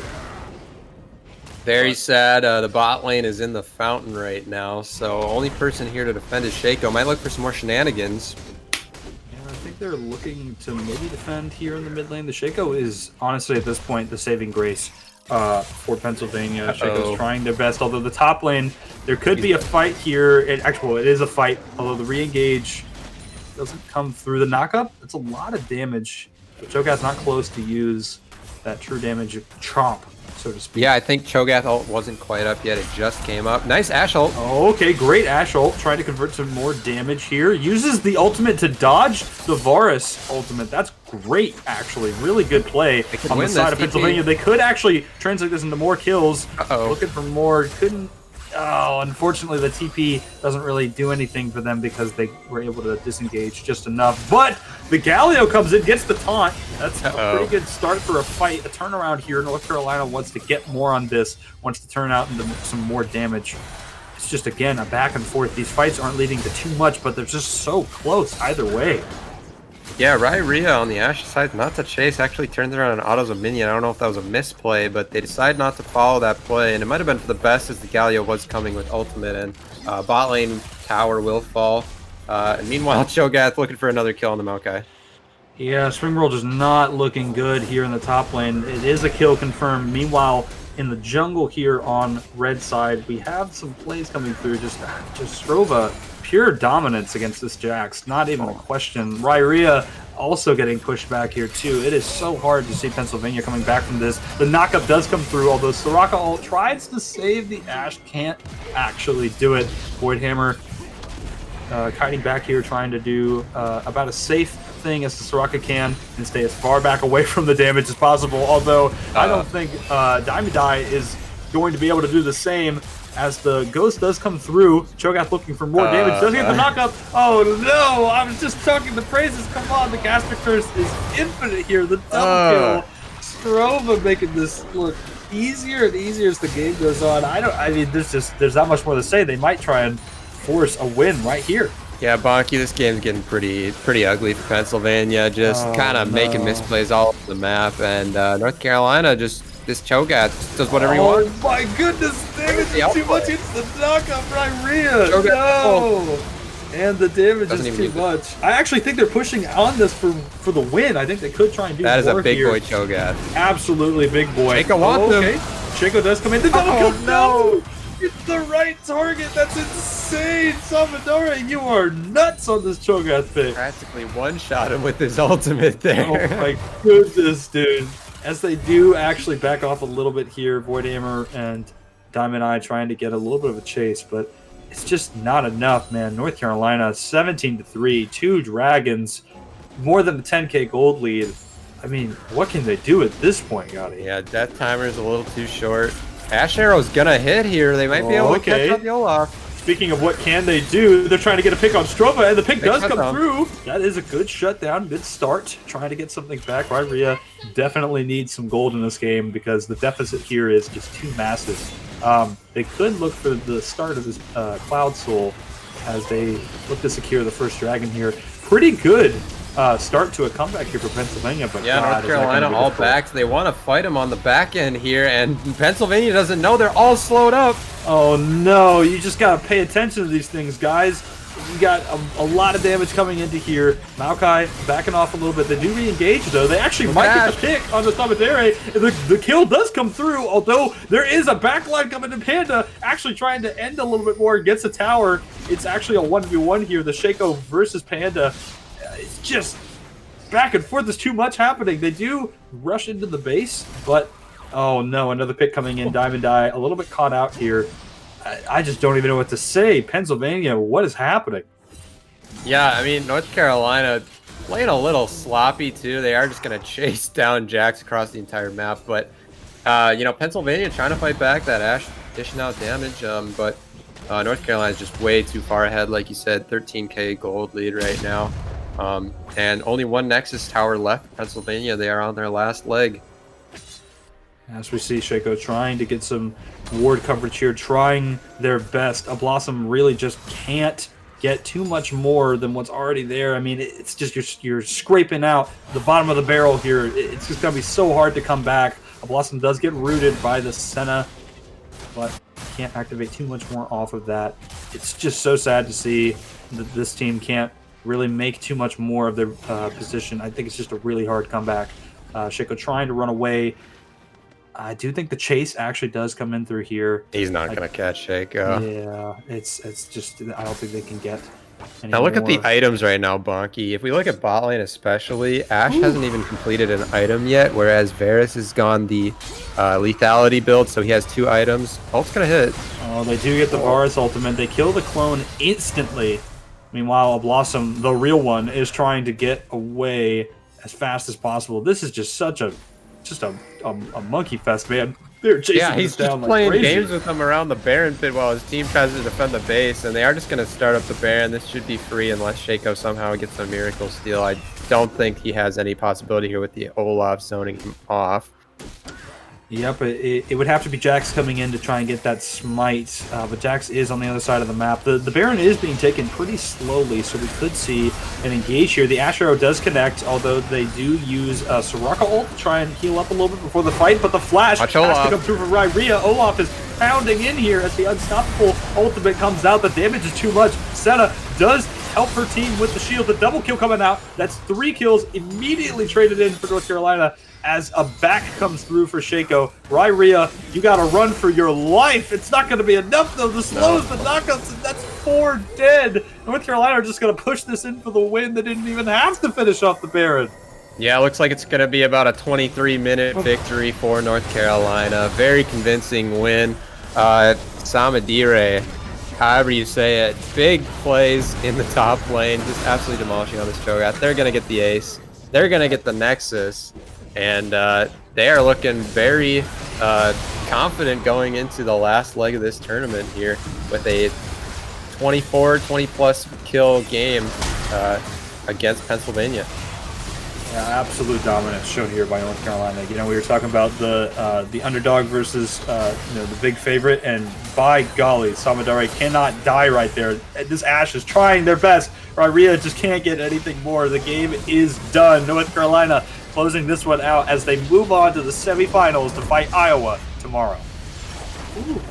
Yeah, very convincing win from North Carolina. Pennsylvania, a little troll on the draft there. They are able to trade a few kills back and forth, but in the end, the Cho'Gath is too much for them to handle. And 11-1 on the Cho'Gath. I got to give my MVP vote over to Samadire. He was playing so well.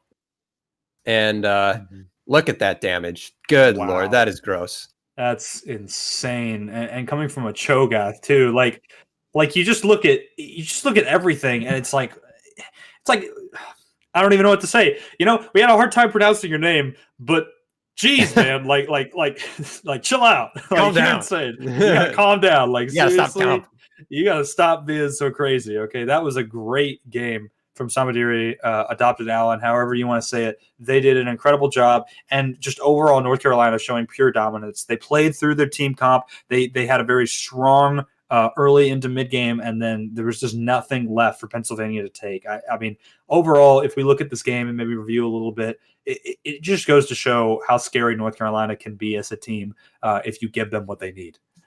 Yeah, absolutely. Looking very convincing. They will be facing up against Iowa tomorrow in the semifinals. So stay tuned for that. But we do have a couple more games tonight as well. Bonky, we had some fun games. This one was a little bit more of a stomp, but that first one definitely gave us something fun to look forward to for Iowa's upcoming match with North Carolina. Both these teams looking very strong going into the next leg of the tournament. Yeah, absolutely. I completely agree. This was fun. I love casting these two games today. Unfortunately, I think the second one wasn't as interesting as the first. But you got to give it to Pennsylvania for trying and sticking in there. But the next game tomorrow for these two teams being North Carolina versus Iowa is going to be amazing and really fun to watch. Definitely stay tuned for that one as we do transition to the next two games of today. Gotti, it was really fun to cast. We're going to take a break here, but thank you for everybody who's watching these first two games, and stay with us because we'll be right back.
All right.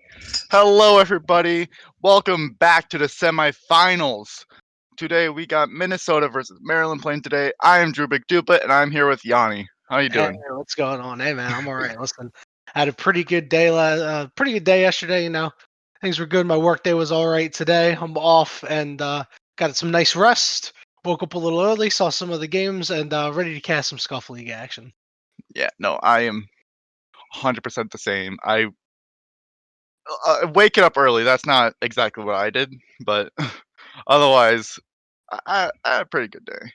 You know, they say the best part of waking up is having Folgers in your cup, but I actually think the best part of waking up is twofold. So for the next like couple of weeks, the best part of waking up is actually watching Worlds. But for right now, the best part of waking up is actually watching and casting Scuffed League. Don't you ever Absolutely. forget it. No, Scuff League is where you need to be. So all the good, there's all the Scuffed players come to. We'll call it that. We're all scuffed here. Yeah, we're all Scuffed here. Just like how we're all corn here, we're actually all Scuffed here too. So today's matchup that we got on the docket, Maryland and Minnesota. Talk to me about it. So this is two high elo games. Like the lowest player is platinum 3, but otherwise we're seeing a lot of diamonds in these lobbies right now.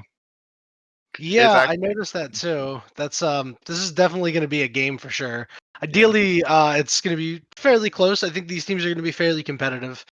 Um, based on some other games that we've had in the past, I'm really hoping for a close competitive game here. A little bit of yeah. back and forth action. I've had to catch some games where Minnesota wins 30-3, and it's like, oh man. But no, More like big I, I'm ex- soda, am I right? I'm excited to see this game. It could really determine what's the difference between Diamond 4 and what's the difference between Diamond 1. There's a big difference. I can tell you the difference if you want me to, but I'm sure you already know.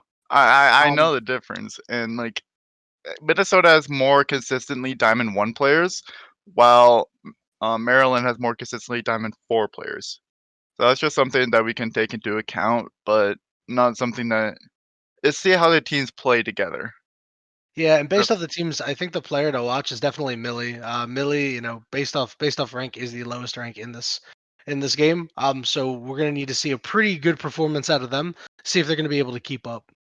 yeah, no, 100% agree. And I'm just excited to see what some of these picks are. I see a lot of one tricks coming out on the side of Maryland, but at the same Definitely a lot time, of one tricks. yeah, I see a lot of Kane, I see a lot of Lucian, Alistar, Ash, but at the same time, those aren't their most played champions in most cases. Lucian's only 25 games, most plays Diana.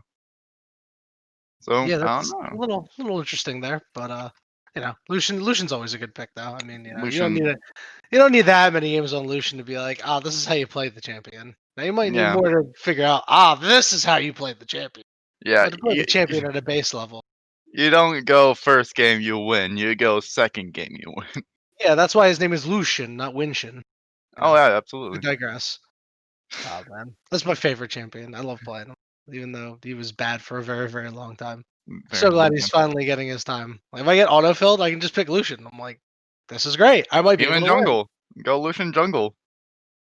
I mean, Viable, it dude. wouldn't be the craziest jungle I ever played. I played Vanguard jungle once. That was fun. It was Does awful. It was an awful experience. I got does this invaded Q stack? every single turn. Wait, Man, does this Q stack up monsters? no. Wait, yes, yes, yeah, yeah, no. It does. It only scales on kill. So. Only skills on You have to last hit them, which really sucks, especially when you're maxing your W because it does the most damage. So you're like, all right, I hope this Q kills. Oh, it didn't kill. All right, I guess we're getting the auto attack kill. All right, you so live and you unfortunate. learn, and you never play it again. I actually think my favorite meta was when Ezreal could play jungle because I play a lot of Ezreal too. Man, Yeah. I played Ezreal jungle in ranked, and I was like, this is it. This is so great. Go get double buffs, invade their jungler, kill their jungler, be like, yep, we're winning, boys. God damn. Uh, Ezreal jungle. I saw so many videos on that. Awesome. I was like, what is this? How is this working? League is like, we want to put diversity in the jungle. And then Ezreal comes in the jungle and they're like, that's not what we meant. And then Ezreal leaves the jungle and then starts using jungle items. We still don't mean this. Remember when like Oriana used to build Runeglaive, I think?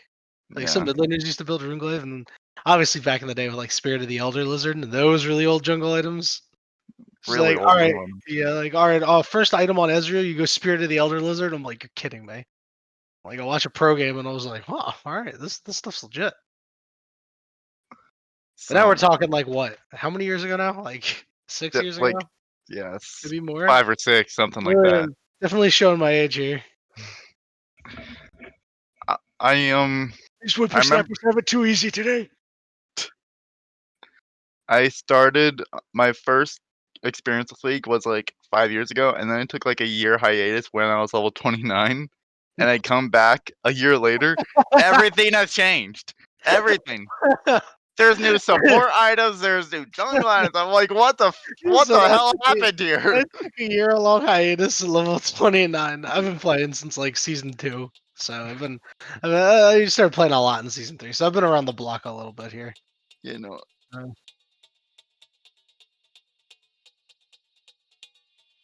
Okay, so apparently we have a Minnesota sub here at 80 carry. His name was Steve Fox, I believe. I don't know Yeah. if that's absolutely correct. I'm gonna try to pull up some dirt on him. As we are now into picks and bans here, Minnesota has opted to ban Alawi and Caitlyn with their first 2. Meanwhile, Maryland on the other side has gone for Graves and Silas. What do you think? I 100% agree with Maryland's bans. Silas is such a.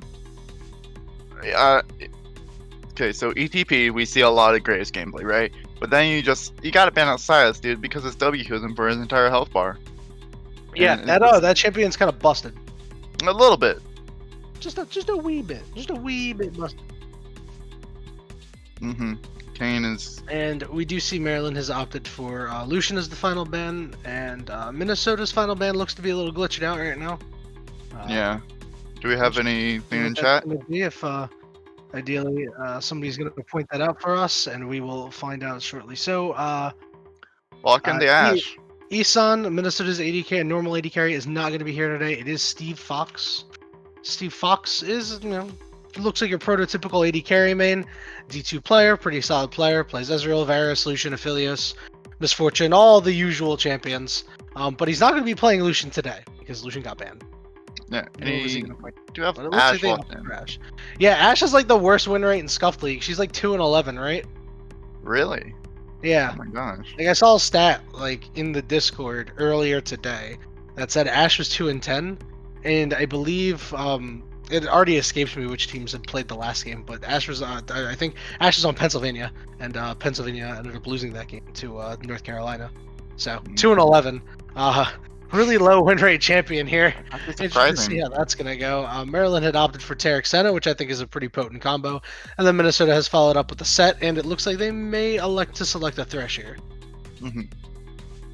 And I honestly, they picked an Italy instead. And I was gonna say I agree with that Thresh 100%. It was meant to be Thresh instead Okay, of so Nidalee. that is a Thresh ban apparently. No, a Thresh ban, a Thresh pick. I'm sorry. So that Nidalee is supposed to be Thresh, from what I can hear. We will get the final determination here for you. Thresh Okay, instead of Set. so the team is Ash, Thresh, Nidalee. So the Nidalee was picked for Team Minnesota. The Set is not on the board. It is a Thresh. Okay. Maryland has opted for Cassidon as their last pick for the first rotation. That champion's really scary. Yeah, I gotta get that countdown in chat. Level 16 Oh, countdown. Yeah, and Nirne is a mid laner that definitely has played his fair share of Cassidon. So, is going to have a pretty weak early game. And against a team like Minnesota, that might be a scary proposition. These players are incredibly skilled, and they're going to be able to take advantage and be able to punish you really, really early for any potential mistakes or misplays. So it's really going to be on Nirne to play a mistake-free early game. No, yeah, 100%. Like, the early game is gonna be so important here because, like, if Maryland can win late game very hard with how far I see the scaling going on. You got Tar for team fights. You got Senna scaling with her passive. Got Cassidon, and once he hits that level 16, you're dead already. Yep, You also and see Kane ban against Maryland. yeah, that was definitely a good ban for the side of Minnesota. I think it's pretty solid. I do want to point out that I like Maryland's Kiana ban here, as Gigabyte plays their fair share of Kiana themselves, and when you play Cassidon, obviously your passive, I think it's called like Voidstone or something like that. I can't quite remember. Yeah, no. Reducing magic damage you take by about 15% is really, really strong, and you're susceptible very early on to a lot of these assassin picks, and that's definitely the only AD assassin that seems to be in the repertoire of Gigabyte. Maybe they were hiding a pick, and they might be able to pick something like a Zed or a Talon if they wanted to. But I do think that Kiana's a pretty good ban. They're going to have a hard time taking advantage of Kassadin early. But they could opt for the Tristana, and it looks like they did opt for the Tristana. So they go for a Tristana mid. That's really, really good, and that's gonna is a bully great the time hell against- out of. Yeah, no, that's gonna bully the hell out of that Kassadin. He's not gonna have a fun time. Yeah, if this Tristana takes Ignite, you can get a kill at level 2. 100%. Yeah, I've been on the other side of that. Yeah, you just you throw the explosive As a charge Nivea. in, you jump in. As What? a Nivea, That's die how on level Tristana? 2. Oh, as a Nivea. Okay. Yeah. All right. I was And like, then- wait. I thought you were telling me that Tristana wasn't a Nivea for a second. I'm like, wait a minute. Hold on. No, Something no, doesn't no. seem right here. Something's wrong. I can feel it. So Maryland has rounded out their team comps with a Nocturne and an Ornn pick. As we know, Nocturne got a huge buff in the 2020 season due to social distancing. So everybody's got to stay 6 feet apart. So Nocturne is able to just pick them off pretty easily. Maryland has opted for the Ornn as well. So I do like that they went with two pretty good hard engage tools with their last two picks. They've got the invulnerability coming out of Tarek. This team's going to be able to brawl pretty easily. No, this brawl is gonna be insane. The only thing is Kassadin, if he accidentally mistimes his Void Walk, or Void Walk, Yep. with Riftwalk, yeah. It's Rip close. Walk. Yeah. That was close, okay? You were close enough. I'm learning. He's rift walking around, baby, you know? And now you'll never forget it. No. Kassadin, if he could accidentally dodge his own Tarek's ultimate ability and then just be focused out of the fight completely with that, with his drift rolling. But I really do like that Thresh pick into that Tarek Senna bot lane. Yeah. Because Thresh, lore-wise and also game-wise, absolutely destroys Senna. It's really funny because one of his taunts is like, get back in the lantern or something like that. The problem that I have with that Thresh pick, though, is that while it's really, really good against Tarek Senna, and that's what, obviously that was their early pick, it's really bad against Kassadin, Nocturne, and Ornn.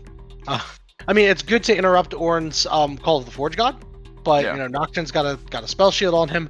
Kassadin after post level 6 is going to be incredibly hard to hit. But the biggest thing that I do want to talk about is Minnesota's top lane pick. I think was a very, very good pick. Danny does play a lot of Kale, and when you see it's a huge scaling champion on the side of Maryland, like they picked with Kassadin, they're definitely going to need. Minnesota's going to, yeah, exactly. They're going to have to match that, and they did with the Kale. Kale, as we all know, scales really, really strongly into the late game. So, now we're going to have two forces, the unstoppable force and the immovable object in late game coming at each other, coming to a head. Interested to see who's going to come out on top of that. But the rest of Team Minnesota looks like they can take advantage of Team Maryland early. A lot of aggressiveness out of Tristana. Because of her rocket jump, she can actually roam pretty effectively and get into a fight at the snap of a finger. So that's something I'm definitely interested in keeping an eye on if they're going to be able to push into Kassadin and make some effective roams early on. Yeah, no, I 100% agree. Like, with Tristana can be like everywhere at once, and once she wins her lane like at level 2 early, Kassadin can play as safe as possible. But what can you do when you're at level 2 and a Tristana jumps on you? You can flash. You can flash. But then what about 4 seconds later? You could hex flash. No, Tristana is such an early kill champion, and against Kassadin, who has such a weak pre-6, it's going to be a fun time for Tristana. She's going to have fun also roaming all around the map. Absolutely. There's going to need to be some really, really good team communication on the side of Team Maryland in order to spot out those Tristana roams early. Everybody's got to be always pretty cognizant of that in the back of their mind. And, Nirne is going to have to make every CS count. They're going to be under a lot of pressure. They're probably going to be under tower for a lot of the game. CSing under tower, while, is eventually you just kind of get into the mode as you play a lot and you can CS pretty easily under tower. Sometimes you can be put in disadvantaged positions and, you'll miss a CS here, miss a CS there. So it's really, really important that Nirne is going to get every potential CS that they can, especially since they're going to be under siege for most of this mid lane. No, yeah. I hope and pray for you, Nirne. it's gonna be rough for you. Yeah, the one thing that I would have liked to see out of Team Minnesota was a jungler that had some CC to maybe shut down the Kassadin pre-6, because as it stands right now, while the Tristana can go in, there is no CC from the side of the Snidley Tristana combo on Team Minnesota. So while they do pump out a lot of damage, the Nidalee ganks can be very conditional. So long as Nirne is able to dodge these spears, should have a relatively easy time getting away from any ganks. Relatively unscathed. Tristana's going to be able to put her damage in, and we all know and expect that.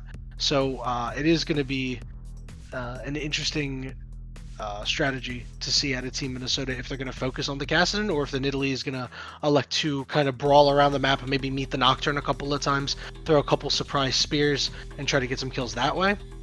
Interested to see what their plan is going to be going into the game.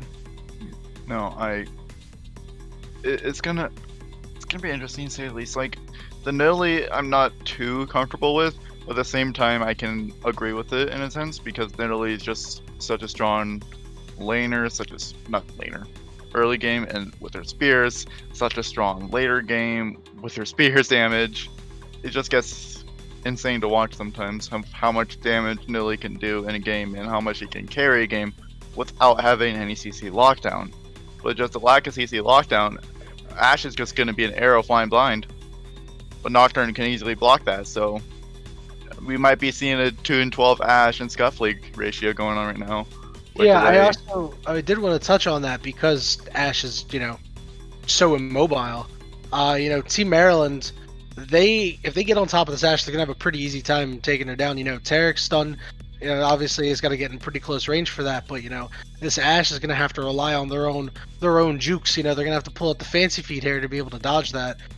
Senna, the snare coming out of Senna as well, something that has to be dodged. But later in the game, this Nocturne, you hear darkness, and all of a sudden you are likely dead.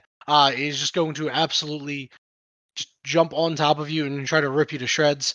The Kassadin as well is going to be able to chase you down.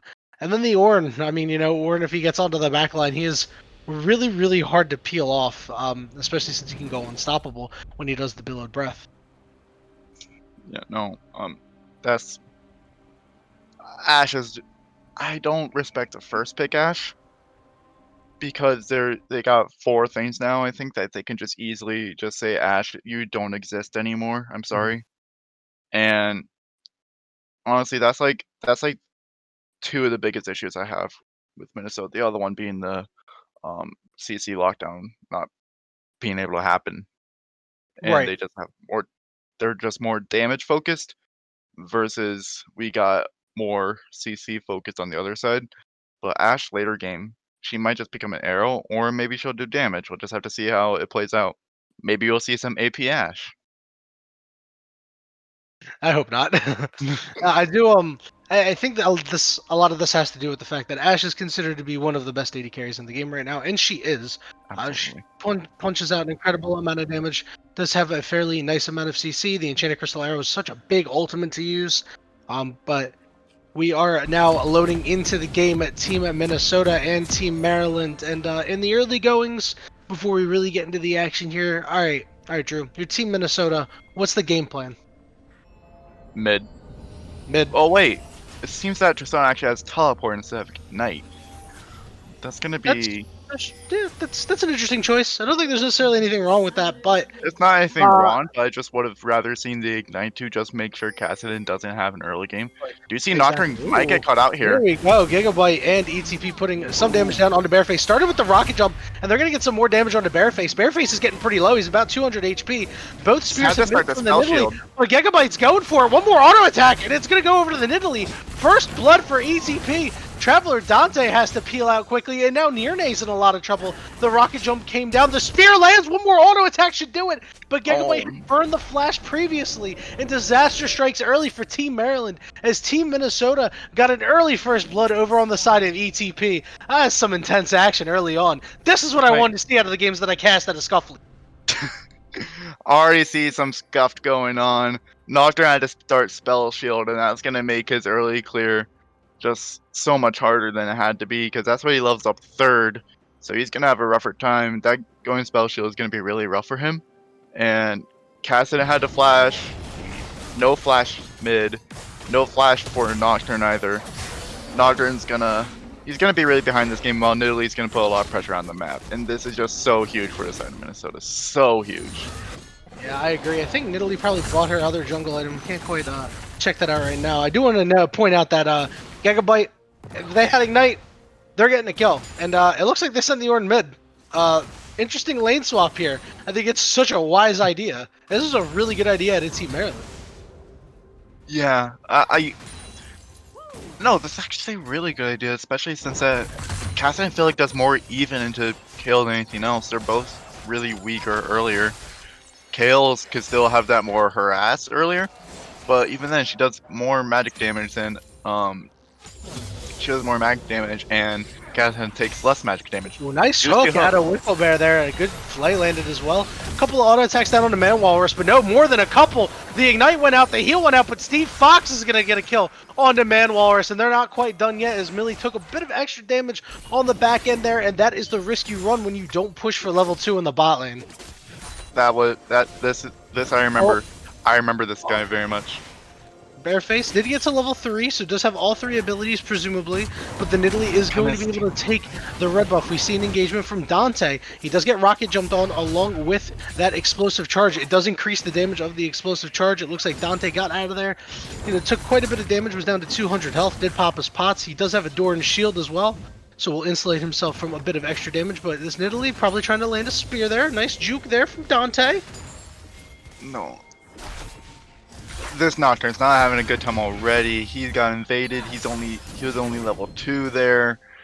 And Nidalee gonna try to make a play up here. There's the spear. It landed on the Nirne.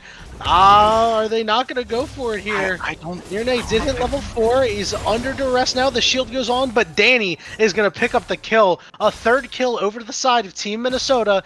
And when we thought this game could have been a close one, Team Maryland has come out of the gate stumbling. No, and I remember seeing this Thresh a long time ago when I was casting, and I compared him to Core JJ. He has been amazing with these hooks, and we saw that early in lane. So I feel like we're about to see another Core JJ hook coming on here. Yeah, absolutely. This is a nice play on the Man Walrus. Man Walrus does get hit with the hook. Stunned up. The Lantern does bring Steve Fox a little bit closer, but Steve Fox is in a little bit of trouble, but he's got the dancing shoes on. He did dodge the stun. He'll flash away, but the Nocturne, Bareface, is here to pick up the kill. Man Walrus is dangerously low. We see 2 teleports coming in. I wonder who it is. It looks like it's going to be Kale, and it's going to be Cassidy. It looks like Kale's got canceled. Cassidy did make it down, but nothing doing there. And the kill does go over to the side of Team Maryland. They do take down Wicklebear as well. So not too bad out of Team Maryland here. As we do see Nirne will probably rejoin the mid lane now. And we will see Traveler Dante head up to the top lane, as it looks like they will lane swap. And we do see an engagement out of Gigabyte. He did put the explosive charge down. A couple auto attacks does so much damage, about 60% of Nirne's health. Gigabyte is doing a ton of damage with only a longsword right now. Hey, don't forget about that Durance Blade. Still, I believe the best item in the game. Yeah, absolutely. We do see an engagement from Traveler Dante. He isn't leveled down though. He's got to burn a flash, but Danny's in hot pursuit, burning his flash in return, and will get another kill for his trouble. Now 2-0 on this Kale, and is on such a late game scaling champion to have such an early lead. You gotta feel pretty good about that. No, I honestly thought that I didn't know if that last auto was gonna kill, and then I was like, is she level 6 yet? Because I couldn't really tell that well. Because I'm full screen right now, but I got blind eyes. I can't read. Got Nilly coming in. You see ETP can't quite land the spear. Traveler Dante is going to be able to headbutt himself away. We do see Wicklebear does get caught out, rooted up, not going to matter too much. The hook does not quite land.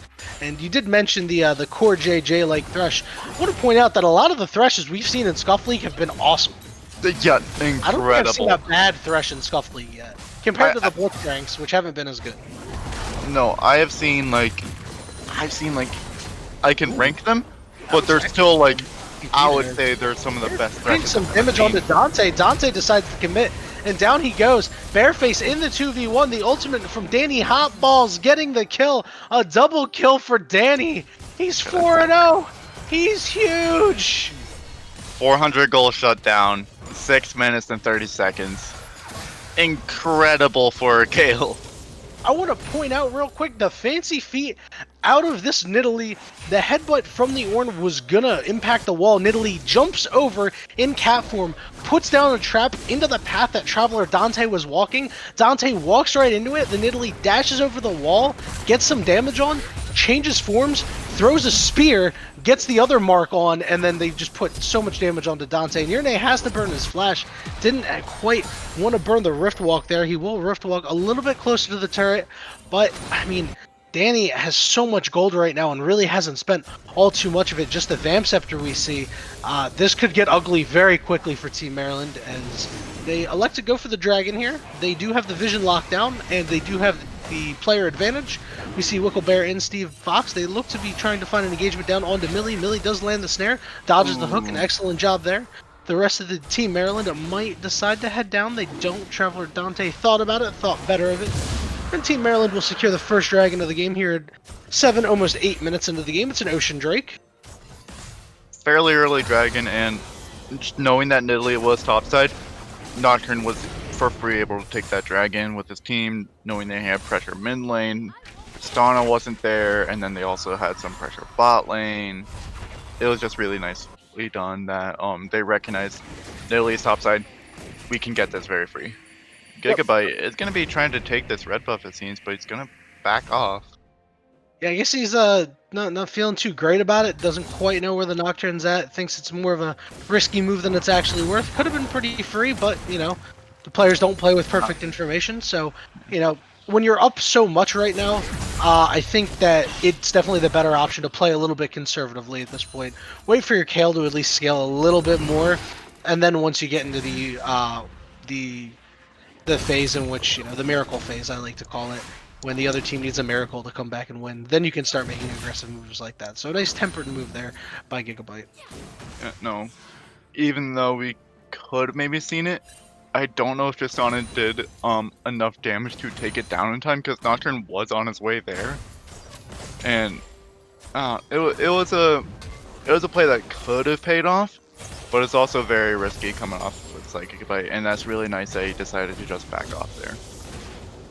Once one of these supports at level 6, I'm interested to see an engagement, a potential engagement here, as I think Wigglebear might be a little bit closer to hitting 6 than Manwaller is. We do see Traveler Dante tries to put some damage down, and ETP with the incredible jungle tracking finds out that the Nocturne is on the top side. Good stuff there, and just, you know, extra information for Team Minnesota as they are looking to opt for the Rift Herald here, as they realize that Bareface does not want any part of this Nidalee right now.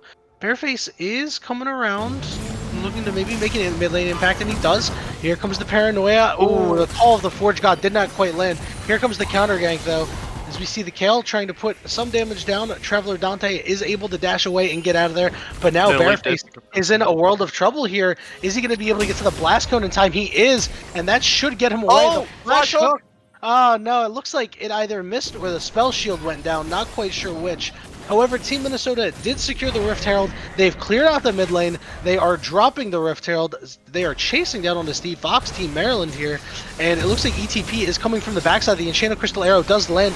The Spear onto Bareface. CM lands. That's a good ultimate out of the Senna here. ETP able to flash out and go over the wall. But this 3v3 looks like it might be won by Maryland. But a huge spear onto Millie. Millie is dangerously low. Goes down. And we see the rest of Team Minnesota shows up and they clean up.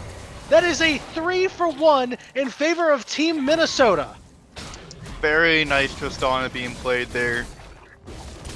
One more auto attack I feel like would have taken down the Tristana. She was so low, but then just that ultimate knocked him back, canceling his own auto. And Nidalee canceled the Thresh. Oh, I thought Nidalee canceled the Thresh back there, getting the Wolves to target the Thresh. I thought the play out of ETP was absolutely insane. In a lot of trouble early on in that fight, hops over the wall near Maryland's Tribrush, changes forms, lands a huge spear onto Millie. That spear chunked Millie from about 90% HP to about 40%, and that absolutely turned the fight. Oh my god, it was so insane to watch. Just this Nidalee player he is outperforming it now, and Kale is outscaling right now. Already got a hashtag Gunblade, got that magical boot flare, and got 2 daggers already, and sitting on what I imagine to be is quite a bit of gold. Oh no, I just got back to lane. Yeah, this is going to be pretty sketchy. It looks like with those double daggers, we're looking at a Gwinsu's Rage Blade here. Not entirely surprising. We do see an engagement here into the bot lane. The Paranoia goes down. They do land the stun onto Steve Fox. Steve Fox is going to go down. He got rooted up after he took the Lantern, so that it was quite unfortunate there as Maryland gets one back. But Danny is here along with ETP. It's a 4v3 in favor of Team Maryland right now. They're going to look for an engage. 2 teleports are coming down. It looks like the teams are going to join the fight. Bareface is on top of Danny, but isn't doing any damage. Meanwhile, the rest of the team is invulnerable. Gigabyte has to get out of there. Is maybe 1 auto away from death. Nirne is going to pick up the kill. Bareface goes down to Danny. Now Danny is in a lot of trouble, being chased down by 3 members of the enemy team. Gets stunned up, taken down for Nirne. That's a big shutdown of 700 gold onto that Cassidy. The dragon is spawning, and can Team Maryland pick it up? It looks like they're not going to go for it. I think that's a mistake, even with their jungler down. I honestly, Nidalee still alive, and that's like the only reason. It's like I don't think we could go for this because Nidalee could jump over the wall, get an easy steal, and jump back over, and easy free. Looks like they are going to opt for the dragon now. They did sweep it out, but it looks like Wicklebear is going to throw the Lantern over and does see it, but the Nidalee is on the top side of the map, so the patience does pay off for Team Maryland, and it looks like they're going to secure the 2nd dragon of the game. And I'm interested to see what the soul is going to be. It looks like it's going to be Mountain Soul, and I think that's a great soul for Team Maryland, especially since Team Minnesota has some high damage champions, you know, Nidalee, the Kale. And as we see, Gigabyte does find an engagement onto Traveler Dante. Traveler Dante does dodge the spear. The second jump from Gigabyte. Remember, if you get the full explosive charge off, it does reset your W. You know, if you Champions only, of course. champion, yeah, yeah, it doesn't work on me. The ward goes down. Ooh, ETP could not quite land the spear. Is making Traveler Dante's life pretty hard right now as he's confined under his turret, and he'll opt to teleport back to the base. The spear does land. He'll be okay, and he'll get out of there. Conceding that top turret.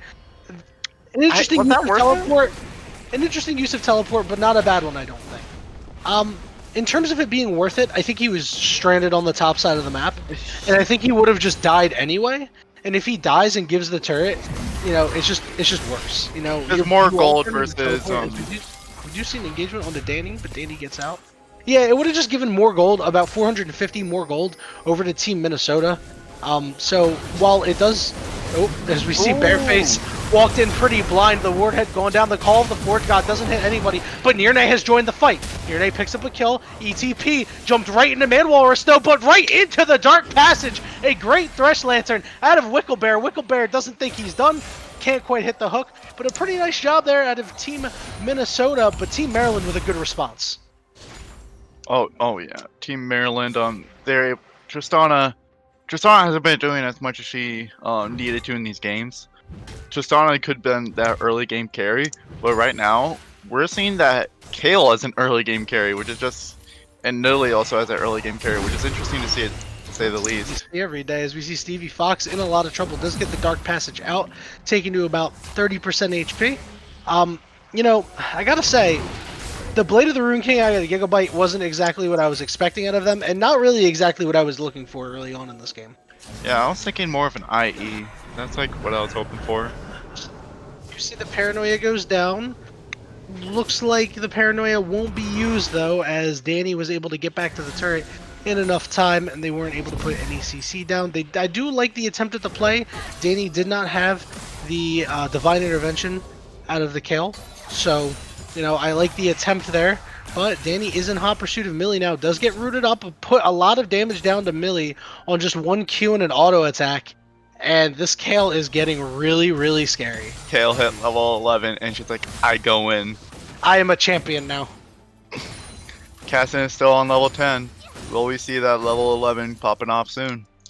He's going to have to get there. I think Nirne's done a pretty good job, you know. There it is.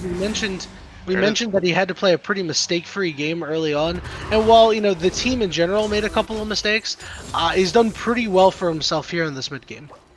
No, Nirne has done incredible job with his Rift Walk, and like It's just Void Walk. Void Walk. Void Walk.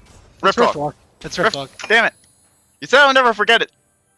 I don't know why you forgot it. Listen, maybe my expectations were just a little too high. Yeah, no. You gotta put into account that I'm kind of stupid. But, no, Okay. this Cassidon has been so strong. Like, he's just been able to just ult on top of the entire enemy team, take out the front of the fight. It's just been an incredible job coming off from him. 3-1, and it's just been so safe here as well. Interesting choice out of Gigabyte to use the Buster Shot to knock away Traveler Dante, but it might have been a good choice after all, as we did see Bareface was hopping around on the top side of the map, and they are doing a pretty good job of clearing out wards as Team Maryland, as after that last engagement in the jungle, I think Team Maryland realized pretty quickly that there were wards littered all over their topside jungle. No, there looks like oh my Red God, doesn't look at have that. any Look at vision they've on got the no map. wards. Man Walrus, what are you doing, man? You gotta get down the wards. You gotta put the ward line up.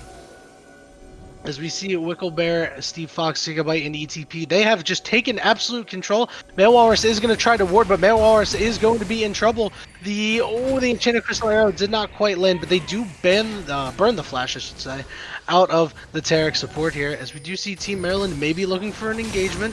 Oh, the hook landed onto Millie. Millie's got a flash and cleanse. The ultimate goes down, so 3 members of the team are invulnerable. Bareface does hop on top of Gigabyte as Wicklebear went down pretty quickly. Bareface is going to get the kill onto Gigabyte. On the other side of the fight, Steve Fox trying to pump out as much damage as he can. They take down Nearnay. Danny has gone invulnerable. Now it's a 4v3. Oh, the spear landed a double kill for Danny. This is a pretty contentious fight here. Millie is going to try to find a kill onto ETP. ETP will hop away for a minute. Traveler Dante trying to do something. Bareface. Oh no! Thread the needle! Threading the needle on that. Oh no, the Nidalee Spear. And a disaster strikes for Team Maryland. Bareface really wanted that Scuttle Crab. Smites the Scuttle Crab. Takes a bunch of damage. Dodges the spear, but it ends up hitting Dante, and Dante dies to it. An absolute disaster struck for Team Maryland there. They needed to just get out of there. That fight went all on the side of Team Minnesota. They pick up 5 kills to Maryland's 2, and they pick up the Drake. First Drake of the game, first Drake of Minnesota in their hands. Nearnay, can you make something happen here? Oh, but Danny was ready for it, and now all of a sudden Nearnay is on the run. Should be able to get out of there with that Rift Walk without any issues at all. We do see ETP does pick up that blue buff, and the only other person you'd want it on is Kale, but ETP pumps out an absolutely massive amount of damage. They have the Morellonomicon for the Senna healing. They have the Runic Echoes. They've got 10 stacks on a Medjai's. That's not died yet. Yeah, that has not died yet. You're absolutely right, and this Medjai's is going to get bigger and bigger, and Team Maryland has to figure out something, or else they are going to fall out of this game. No, and I feel like they tried getting Kale out of the fight, but Kale was able to save herself with her ult. Oh, Wicklebear in a little bit of trouble here. A nice flash. Excellent job there, avoiding the stun on the Taric. I think, is it still called Dazzle? It's yeah, Dazzle. Okay, cool. It's still called Dazzle. Because the enchantment thing. Yeah, Gigabyte's in a little bit of trouble here. The Call of the Forge God lands. Nearnay jumped on top of Gigabyte, and that is a pretty easy kill on the side of Team Maryland. It's the kind of stuff you're going to need in order to get back into the game. Yeah, no, they're just trying to find as much as they can onto this Tristana without they're just trying to take this Tristana out of the fight, but they're leaving. Sacrificing so much map control. They lost the mid turret, the mid inner turret. They lost the bottom inner turret because the Rift Herald was dropped down. Rift Herald, nope. Good smite out of Bareface. No, and Ash and Kale together in that previous fight, I tried to play that really beautifully. If we had the replay system like LCS, that would have been incredible. That'd be great. But we're all scuffed here. We're all scuffed down here. Our observers do a lot of work, so I really appreciate the observers. As we see Danny in a little bit of trouble here, does sidestep the Dazzle, has gone invulnerable with the Divine Intervention, but the rest of Team Maryland is invulnerable due to the Cosmic Radiance. The ultimate came down from Bareface. They take out the Ashe. It's a 2-for-0, and Team Maryland is looking at the Baron. Nidalee is still alive. Oh, they're gonna find ETP. Rooted up. Do they have the damage? ETP. Oh! He's the fight though. He's jumping in. He's jumping out. They're gonna try to find a kill on the Millie. This is a great play. Millie super low. The ignite went down. The hook just barely didn't land. Now Dante is coming down for the fight. We do see Gigabyte is in a little bit of trouble here. Goes down to Manwalrus. Now it's up to Wicklebear. Gets knocked up. Gets stunned up. Taken down by Millie. Is Maryland gonna go for the Baron? They still have a chance. Danny is up. Steve is up. They're in the base and they have to start it out. It looks like they will. They have a little bit of vision on this Baron here. No, it looks from like the Ash arrow. Yeah, it was the Ash Hawkshot. The Hawkshot coming out one more time. This Baron's only at 6k. The teleport's coming in from Nirne though, and Nirne might be able to wreak some havoc here. It looks like they're trying to turn, and they do. They find Steve. They find Danny. Danny is low. One more should do it. It's a double kill for Nirne, and Team Maryland has turned this game around. This game has gone from completely towards the side of Minnesota to the side of Maryland. The gold lead has shrunk. It's about 2,500 here. And Team Maryland, they've got the whole world in their hands right now. Or even our observer is like... I'd like to point out that all of this started once Nirne picked up that Lich Bane. If Nirne can get the Zonias before the next fight, I think Team Maryland might be able to win the game because, you know, sometimes you put yourself in scenarios where you get caught out. This is really aggressive at it. Team Maryland. Nirne does have the stopwatch and is the highest level in the game at level 14, a level up on Danny. Looks like Team Maryland is going to try to clear these wards, but they're clearing the wards with the full team. That's an excellent move out of Team Maryland. They know they have the advantage. They don't want to get anybody get caught out. They don't want to give it up. This Dragon's up in 10 seconds. Is Minnesota willing to fight? I think they're going to try and look for something here. And if anything, they're going to try... feel like we're going to see a target onto Bareface or just try and get casted out here. He does have the stopwatch though, so it'll be a hard fight for the side of Minnesota on who the hell they try and target here. It looks like Gigabyte and Danny have opted to push mid here, and that's going to force Team Maryland off. Remember, they gave up those objectives earlier in the game. Millie is still around trying to fight over the Scuttle Crab, could put themselves in a little bit of trouble, and it looks like Team Minnesota has started up the Dragon, but Team Maryland is walking right back, and they are ready to try to take it down. The Call of the Forge God, it lands on Wicklebear, it lands on Steve. The Dragon goes over, Millie is going to pick it up. ETP is going to get out of there, but now the dive coming in from Bareface. Is the Cosmic Radiance going to hit him in enough time? And it is. He's gone invulnerable. The teleport going mid for Traveler Dante. He's going to try to defend the mid lane here. Now we see Gigabyte is heading down to the fight. The health bars are not looking too good for Team Minnesota here. Maryland is running away. It looks like Millie is in the pit, but on a ward. The Dazzle goes down. Steve Fox went over the wall, but Steve Fox gets taken down. Now Nirne is here on top of Danny. Danny is going to pick up Millie, but Danny's in the middle of 4, and Danny goes down. Gigabyte trying to find a fight. The knockup by Traveler Dante hit ETP and Gigabyte, but down goes Nirne. Bareface is here. Is he going to be able to clean it up? Bareface gets Buster shotted out. He's got to flash away. Now it's just Dante on 2. Dante's got to flash. The leap. Then one more attack should do it, and it doesn't. Team Minnesota takes the fight. Okay, so you are not getting a chance to breathe. No, I'm not. Oh I'm pretty sure my regular tone of voice now is just yelling. This game has been insane. This game is so insane. It's better than LCS. I think the most important part here is that Maryland picked up the Drake. No, and away. From a Senna queue. Yeah, and if Maryland manages to get this next Drake, this last Drake, these fights will go in the favor of Team Maryland because you can see how close these fights are. That extra shield would be absolutely huge. I think if Team Minnesota wants to have a good clean fight win, we're going to have to see more spears landed out of ETP. Remember the ETP was deathless, but now has died twice. That Magi's only has 4 stacks on. Yeah, no, and he's got Athene's Unholy Grail just to increase that healing, make sure there's more stay alive. There isn't much healing on the side other than Kale and maybe some Ash lifesteal coming out from Borg. But Honestly, Yeah, Chris, I'd like to see some sort of Executioner's item or some sort of Grievous Wounds item as we see a fight beginning to break out. Tourney is instantly got on that. and now Bareface is on the back of the fight, is going to try to take out ETP, and does. Here comes the ultimates. Millie drops that Senna ultimate, healing the rest of the team, and Team Maryland is running roughshod on this fight. Danny is going down. That is another kill for Team Maryland. On the back end there, they do take out the Tarek, but that is absolutely huge. It is a 3 for 2 in favor of Team Maryland. They're knocking on the door of the base. They're getting down the middle inhibitor turret. That one's going to go down pretty quickly. Now they're looking at the inhibitor. Can Wicklebear and Gigabyte mount any defense here? And they can't. The inhibitor goes down. And Team Maryland, from death to destiny, has brought this game back. I'm not getting a chance to analyze anything, man. I know, I'm sorry. No, it's not your fault. It is not your fault at all. They are knocking off that base. This is incredible game. This is awesome. This is awesome.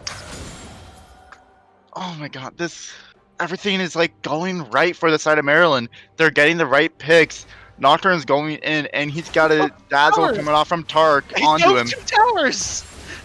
Who does that? When you have a Tark ult, you are allowed to. Cosmic Radiant is so strong.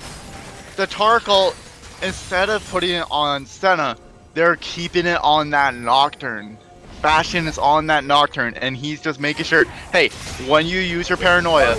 Landed here, this could be disastrous. Man Walrus gets blown up quickly, and now Dante is in the middle of the fight with Gigabyte on the other side. Gigabyte does get rooted, and Millie's going to be able to walk away. Took a lot of damage, but almost went down, and it was a double kill, though, over to the side of Team Minnesota. And just like that, Team Maryland gets called out, and now Minnesota is back in the driver's seat. Yeah, they need it. 20 in 10 seconds. I think Minnesota's going to go for it. And Team Maryland, this was if they got called out 20 seconds later, this is still okay because Maryland could go pick up the Drake. But this Drake's not going to be up for 40 more seconds, and this Baron's going to get absolutely ripped to pieces by Minnesota, which we can already see. Look at that! Look at that! It's just being absolutely shredded with 2 Blade of the Ruined Kings. They take it down as soon as it had spawned. Yeah, I think that was only like 10 seconds alive. Like, Jesus. This is good for Team Maryland, though, as we see Dante and Manwalrus, they are back up.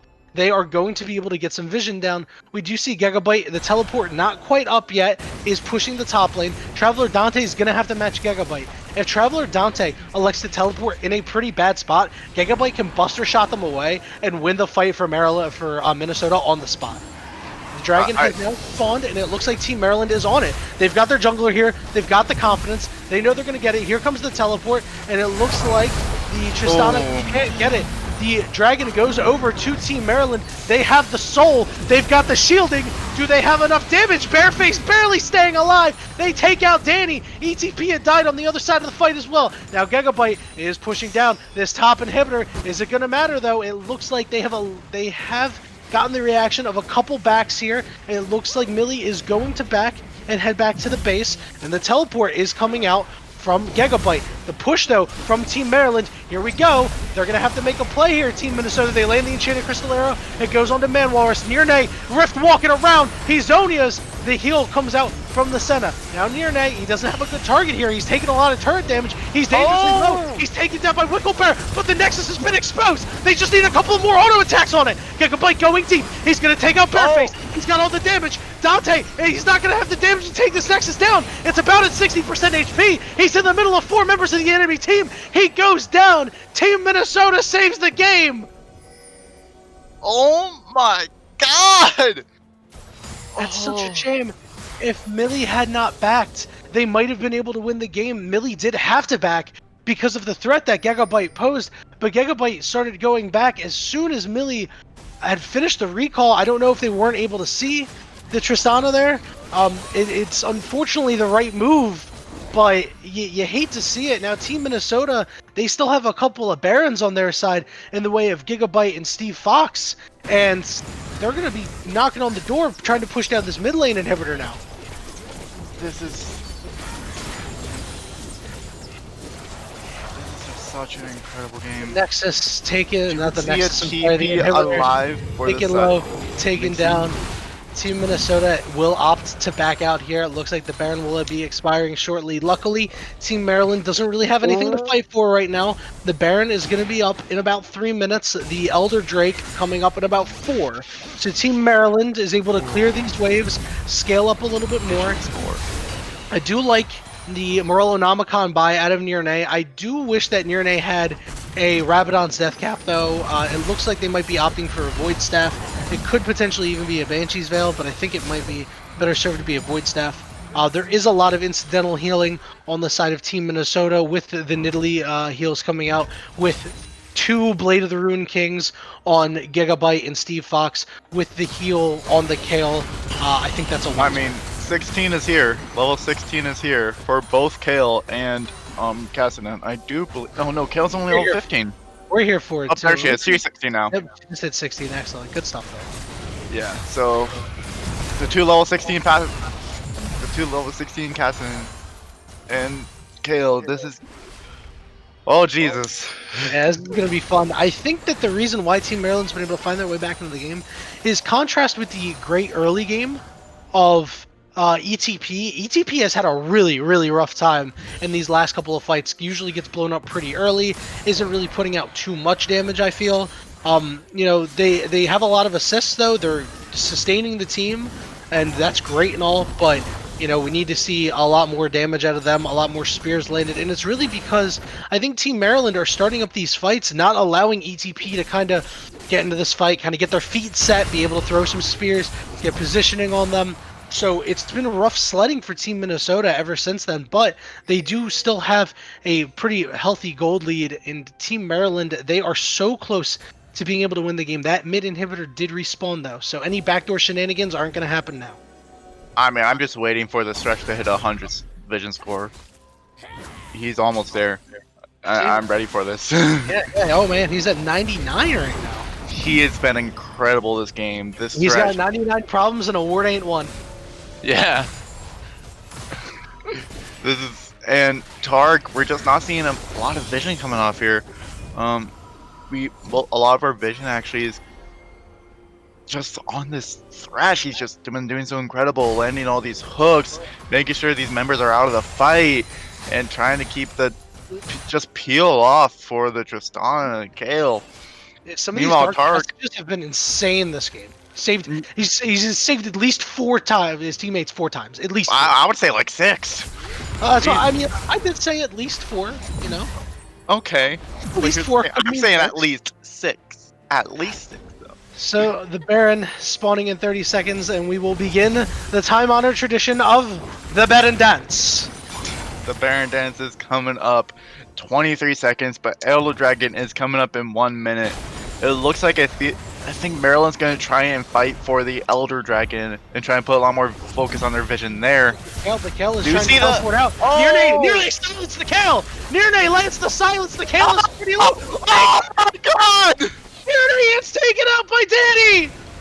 That was not what he expected when he walked into that teleport! It's an absolute disaster. The Kale is now pushing in the bottom lane. Meanwhile, Millie has to deal with the top lane push. Is Bareface going to try to steal the Baron?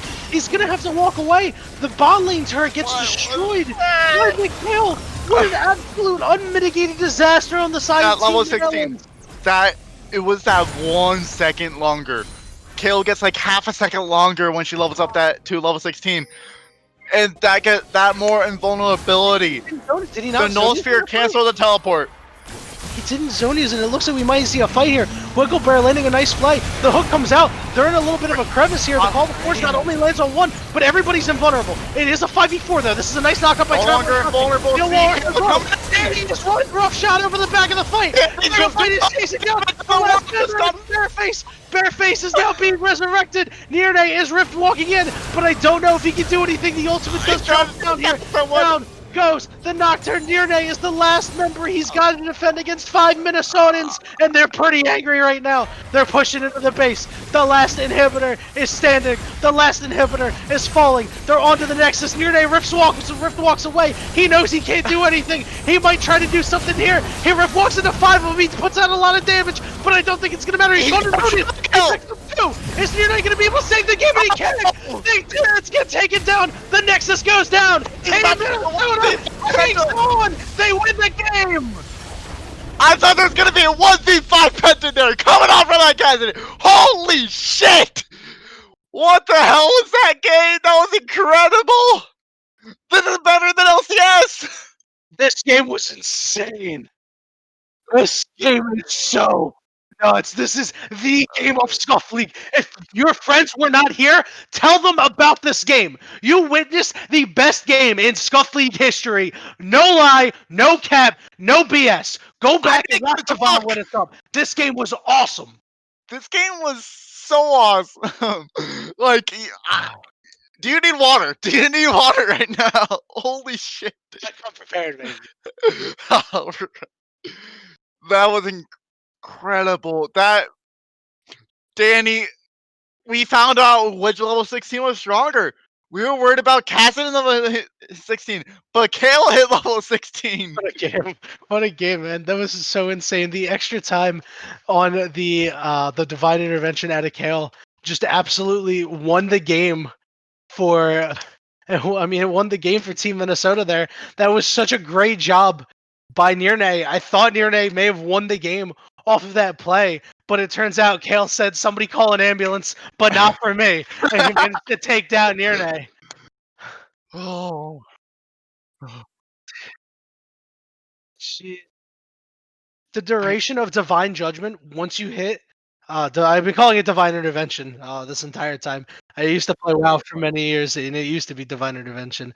The ultimate Divine Judgment, the time that it lasts from level 11 to level 16, it goes from 2.5 to 3 seconds, and that extra 0.5 second seconds longer. quite That's literally a second changed the game. longer. If anybody says, and if anybody ever tells you that 1 second doesn't matter, all the times that you spend in the base shopping, taking an extra second or two, speed matters in League of Legends. Getting to places faster than your team, and that extra 0.1 second of cooldown reduction that you have in like the early game or something like that, when you got 5% CDR from your masteries, it really makes a difference. League of Legends is a game of minute seconds, and we saw it right there change the entire outcome for Team Maryland. I thought that Team Minnesota's fate was sealed. After that silence, I thought that Team Maryland was going to win the game off of that kill. But because of 0.5 seconds, Team Minnesota was barely able to get out with the skin of their teeth. Oh my god. And it I looked can like only I can only imagine what's going through his mind during that. I just want to talk about this one real quick too. The reason people are like, why didn't you Zonia's there? The reason why he didn't Zonia's, if he sees Zonia'd, no, I feel like he had it up. He also had flash up. But here's just Jensen. no, He didn't Zonia's. yeah, and here's the thing. It's just like here's the reason that he didn't do it. Because if he did, that would give Kale time to just get away. He could like flash and void walk. Sure, but that's with Zonia's. Like that's I think you have to do it there. You have to do it. You've committed so much. I think he just got greedy. I think he just got greedy. You've burned the teleport. I think that if the problem is if the Kale runs away, you don't have to chase. You can back and then you can teleport to your team. This Kale now doesn't have teleport, is on really low HP. If they're gonna push, they have to, at least back off and respect the Kassadin. I mean, you don't even have to get the kill there. You just have to not die there. That absolutely was just trying to wait turned for it around. them I to don't think that the Kale was gonna get away though. Like No, maybe it was the part of Kassadin would have elected to back off. I don't know. That game was absolutely crazy though, and mercifully, our overlords at Scuff League have told us that we will be going to a break. Thank you so much. We really need that after this game. We really do appreciate that. Oh my god. Wow.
Yo, what's up?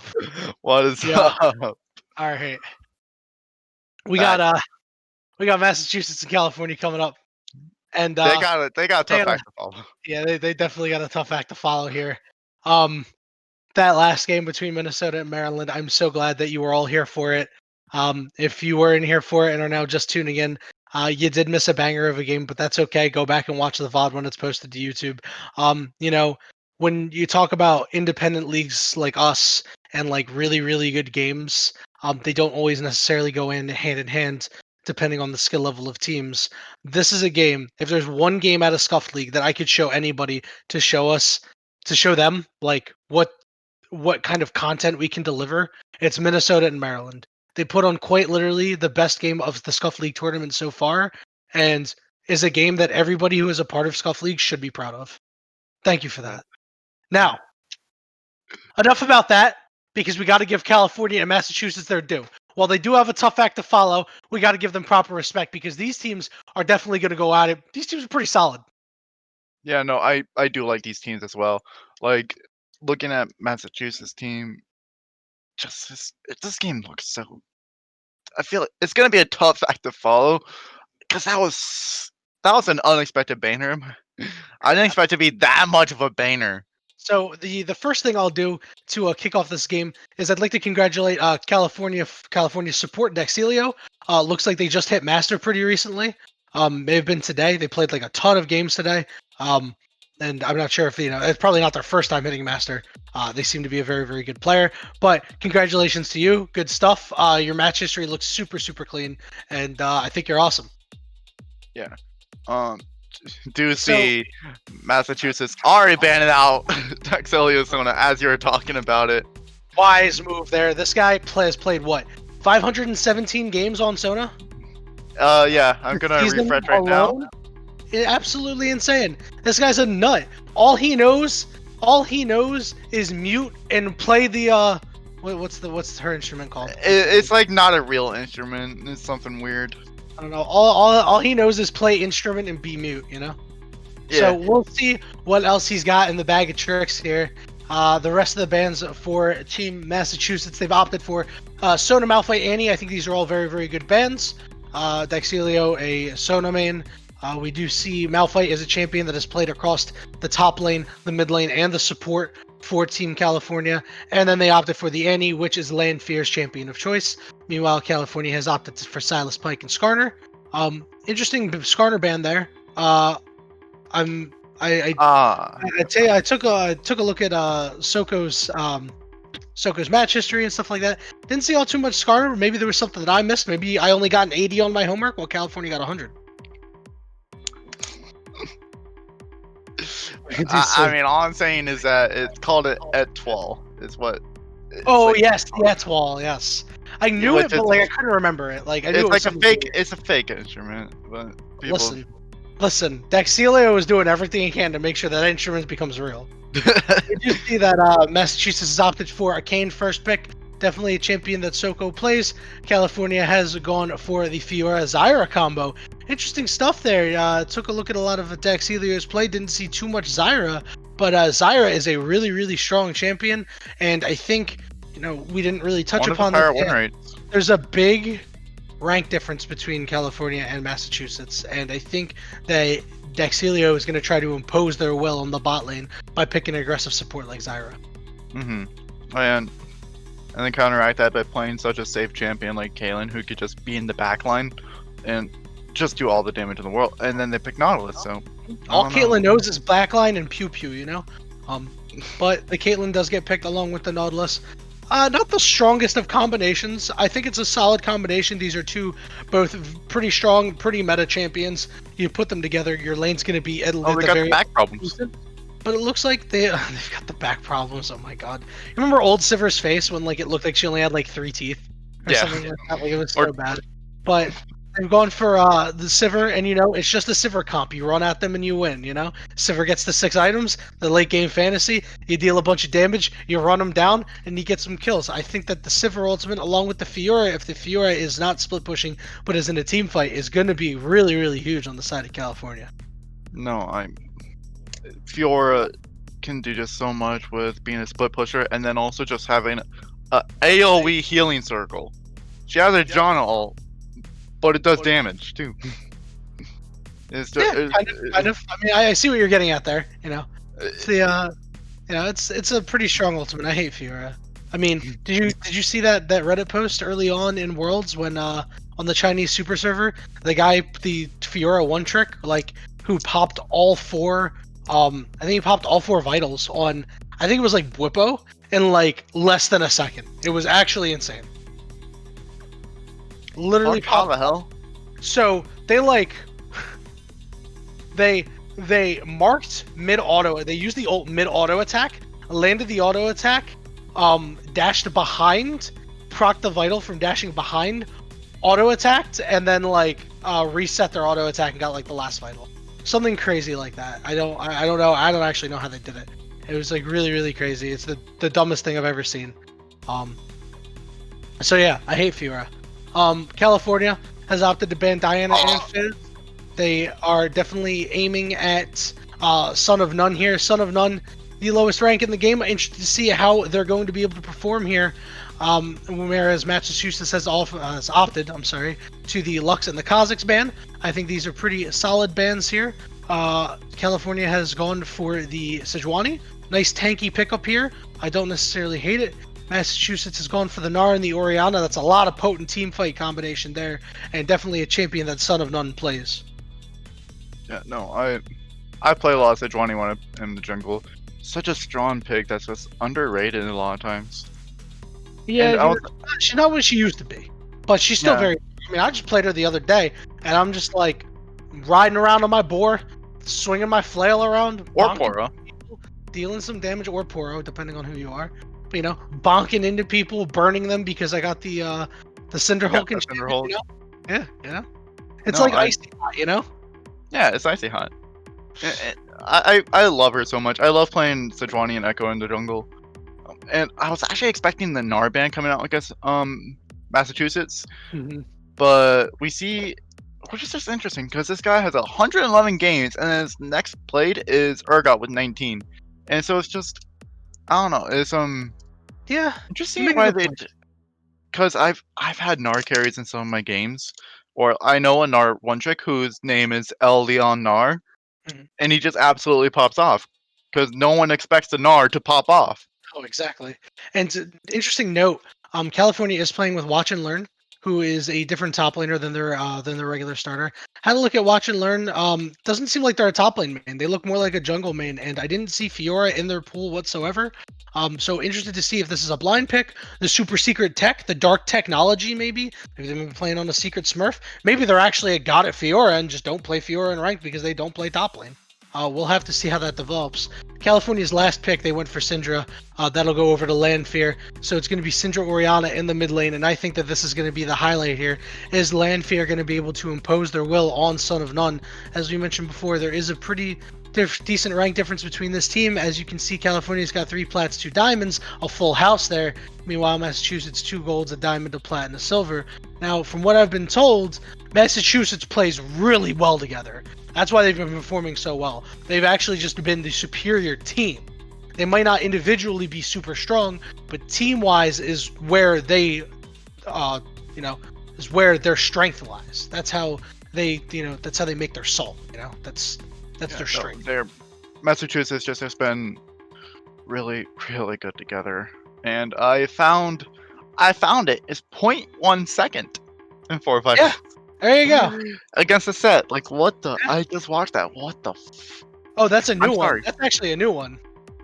Yeah, September 16th, 2020. Oh, I wanted to point out one thing real quick. Nice headset. Hey! My friend actually got me this for my birthday back in July. My friend purchased a pair of HyperX headphones when I was with him one day. And I was like, I never really thought about getting them because I always used to just be all Logitech, and my last headset had some issues. So when I was thinking about a new headset, I'm like, let me see. And I'm like, you know what? Let me try a HyperX. And I'm like, some people like this, and I got this and put it on, and I'm like, this is the best headset I've ever worn. Like, hands down. I stand by that months later. This headset's great. No product placement, no sponsorships here. But if you got the money for sponsorship, we have Clean Bathroom sponsorship. It's really good. We do have clean bathrooms though, and you know what? Listen, I play a ton of Magic the Gathering. Before COVID, I went to a bunch of card stores, and let me tell you, clean bathrooms are a much more important sponsor than most people think. You ever see a Magic player use the bathroom? It's goddamn disgusting. I'll see myself out. Yeah. You just walk. I'm like trying to walk in after I'm done a game, and I'm like, who's in here and who pissed on the seat? Come on. Who pissed on the ceiling? Who pissed on the ceiling? Oh god. You're just like sitting there taking a piss and you bloop bloop bloop. Why is there condensation in this bathroom? Yeah, sorry. Sorry. Oh. Sorry. No, So I do think that California definitely has an advantage here, and the biggest reason why I'll say this is because you take a look at the best player on each team. It's Daxilio and it's Scalene Circle. These players are both very good. Daxilio, as we mentioned earlier, at Master Tier. Scalene Circle is a mid-diamond player, and the problem that you run into when your best player on the team is playing against your opponent's best player is that they can get pretty easily neutralized. And I think that Daxilio may be able to neutralize Scalene Circle in this game, especially in the laning phase, because, Daxilio, from what we can see based on solo queue, is better than Scalene Circle, even though Scalene Circle is a great player in their own right. So I'm really worried for Massachusetts here. When the best player on the team is not the best player in the game, and not even the best player in the role in that particular game, it can cause problems. And I'm also really worried about mid because Orianna, while she is simple, kit wise, it gets really hard to It's really hard to master. Like, it's simple in the sense, okay, a QER, but it's like, okay, what do I do? A ball delivery system? It's like, it gets hard sometimes. And then a Syndra just being able to bully the absolute hell out of Orianna, and it's just gonna be able to late game, just press R and then kill someone. Yeah, I think those are the two big highlights: is the mid lane and the support matchup. I do think that Lanfear, if they're able to take control of the game through the mid lane, should be able to make their presence known in this game and possibly take over the game and just solo carry maybe. Also interested in this top lane. I think that the opportunity that Massachusetts has is going to be playing through the top lane, as I mentioned earlier. Watch and learn.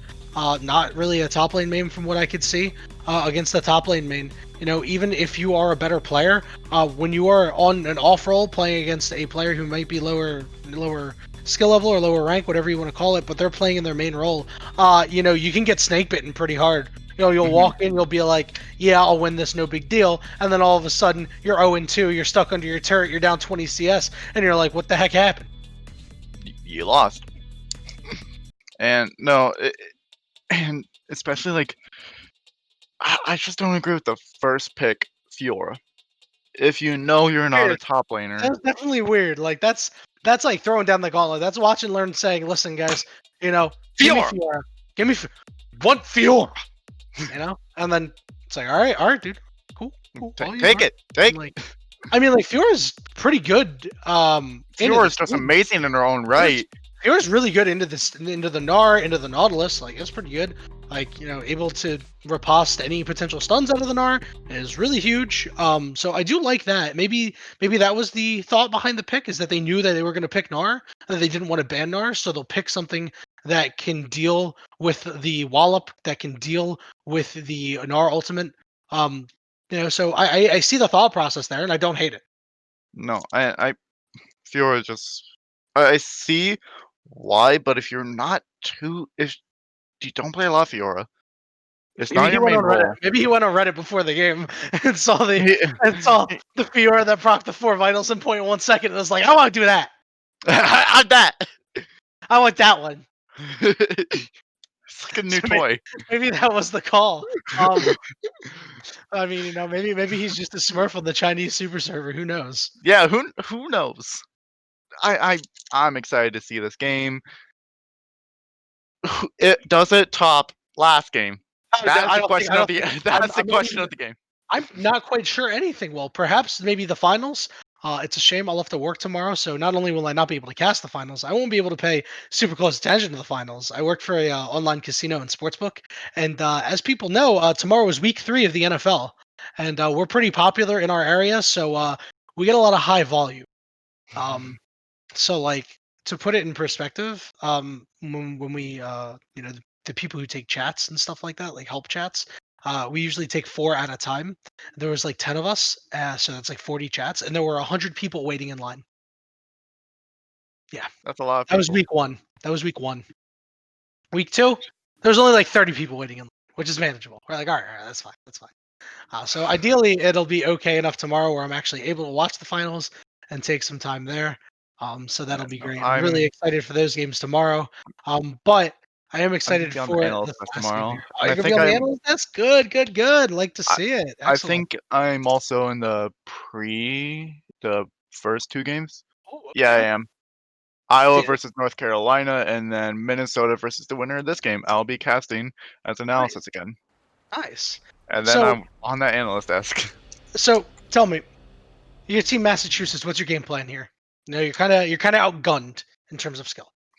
What's the plan? So the honest to God play, I would focus Before a you lot. continue real quick, I do want to point out that they did opt for the Zyra, which is a much more aggressive support than what Scaling Circle usually plays. So that could be they could be putting their eggs in that Depends how basket. you Like, play zone. all right, get ahead. Oh no. They Battle play. Sona. Listen, they play.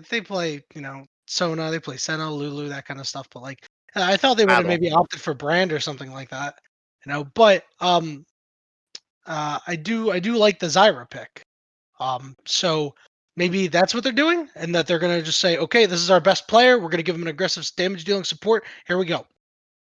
Yeah, no, and honestly, like, I'll just have focus a lot of the attention on bot side.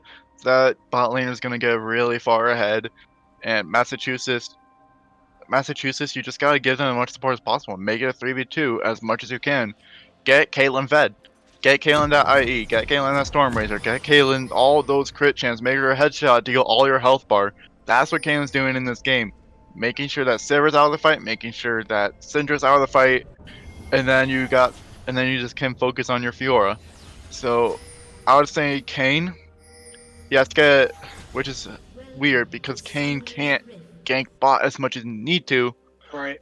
So Kane would just have to focus a lot of his attention top lane, get Gnar fed, but then once he knows he has a soul, I don't know. It's gonna be Kane can't focus his attention bot side because he needs Rost in this game. I feel like he needs Rost in this game. There's not a lot of things he can assassin, Yeah, and I agree with that. and plus he has Conqueror, so he's going Rost.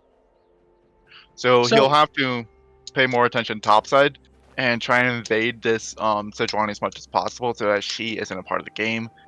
And that's honestly what I think the best play is just Kane taking care of Sejuani. yeah, I can agree with that, especially since the Sejuani will probably be hovering more on the bot side of the map, being able to gank mid and bot lane. But we are into the game. Nothing too crazy going on here in the first minute between No invade California level and 1. Massachusetts. No invade level 1, no crazy plays. That last game, we should have known that last game was going to be that good when there was an early invade like that. But we do see the teams are doing a pretty standard start here. A ward was dropped by Team California near the chickens of Team Massachusetts, so they're going to have a little bit of information there. They know that Soko did not opt for the chicken start, which is popularized among a lot of Canes here. Yeah, no, And chicken the start Dark is Seal, the Dark Seal is here by Syndra. That's that's if aggressive. I'm Son of None, I am a little concerned right now. Already taking a little bit of poke, and these Dark Spheres, they're going to be something they're going to have to be Dark avoided Steel on Dark pretty Character. often. Yeah, and everything's just dark and edgy as we see.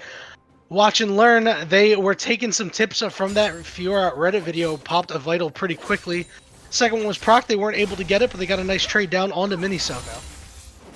Yeah, no, very nice trade done. Did pop a pot on both of them, or did they start crouching bot? The hook did not quite land. Daxilio getting really aggressive onto Iso Square. Oh. Scalene Circle is onto SC Dragon, and Scalene Circle is taking a lot of damage from the Zyra plants. And a nice job there of putting a lot of poke down onto the opposing bot lane by Team California. Yeah, no, this bot lane is just really impressive, especially with the Sivir damage coming off with their Q, and Zyra plants just being able to do so much damage just without even doing anything except pressing Q in a nearby area. The ricochet damage is going to be huge too. Yeah, no, absolutely. This is such an impressive lane down bot. They're going to be pushed in most of this game. And if Nas can land that one good hook on Desira, Yeah, that'll that'll be mean huge. Real squishy. And the hook, we saw the attempt, it did not quite land there. Did take a little bit of damage for his troubles, but not too bad. ISO square is pretty low, just over 200 HP. Daxilio doing an excellent job of poking out this Caitlyn and making their life pretty uncomfortable. Here comes Soko There's the through gank the top. wall, and Watch and Learn is in a lot of trouble. He riposted, but it's not going to matter. This first blood is going to go over to Mini Soko. Soko ganking for Mini Soko right there. What is I this, like said a little they're Dr. gonna gank Evil top. mini thing going on here? Yeah, you did mention that. Ganking top is going to be the key. They've put Watch and Learn behind, and, you know, that's the game plan for Massachusetts, it looks like, and they executed it to perfection. A lot of gold going their way, and they have an early lead. Let's see if Mini Soko is going to be able to hold their own. I think that's going to be the most important thing, to see if they can activate the cane in other places. Yeah, know that now that this Gnar is gonna get just that much more ahead, because I've Oh, had the snare got landed. There's going to be the damage. Oh. The Ignite goes down. ISO square. Oh, they netted away, but down they go. Daxilio has about 100 HP and gets out of there. Scaling Circle has to back off. That was a nice grasping roots there, landed by Daxilio, and he's got a kill. very nice done from the master tier support player. Yeah. Just, no, and honestly play that really well. Just a Sever mistimed the E coming off for the root damage. Still managed to get rooted, taking an extra tower shot, but she's fine, right? It's the Silver Comet, you know? You run at them and you win. Yeah. Some more damage going down on the Scaling Circle. He's a bit of a tanky boy right now, though. Yeah, So we see Thunder Run does take a little bit of damage themselves, and we see exactly as we expected. Mini Soko is pushing in to Watch and Learn right now, a firm advantage in this lane. This is just such a great lane for this Gnar, with his poke potential, with his Q and baby form, and then just his autos dealing every third auto, because you know League likes the number 3. But Scaling is going to walk over the Scuttle Crab. The California is going to know they're doing it, but nobody's around. This was an excellent job of Massachusetts. They saw the back timings for Team California. The mid lane had backed, the bot lane had backed. It's a pretty safe dragon for them to take. Excellent macro play there, and that is what they're going to need if they're going to try to win this game. No, this Kane so far is just really Or auto he attack. just like because Gnar damage just every third auto because League likes the number 3. Yep, absolutely absurd sometimes. Is Watch and Learn is about half HP right now with Mini Soko putting in a ton of work in this top lane. He's about to go Mega Form. Maybe he'll hit level 6 and be able to try to make a big play here. Not quite sure.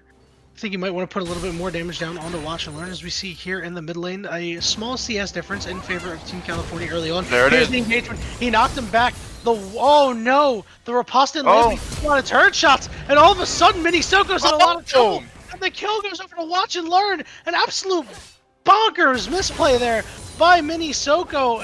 The riposte didn't land either, and that was just a poor So positioning. important by Mini part was Soko, that and the they took the riposte lead. canceled the stun and the damage. Yeah.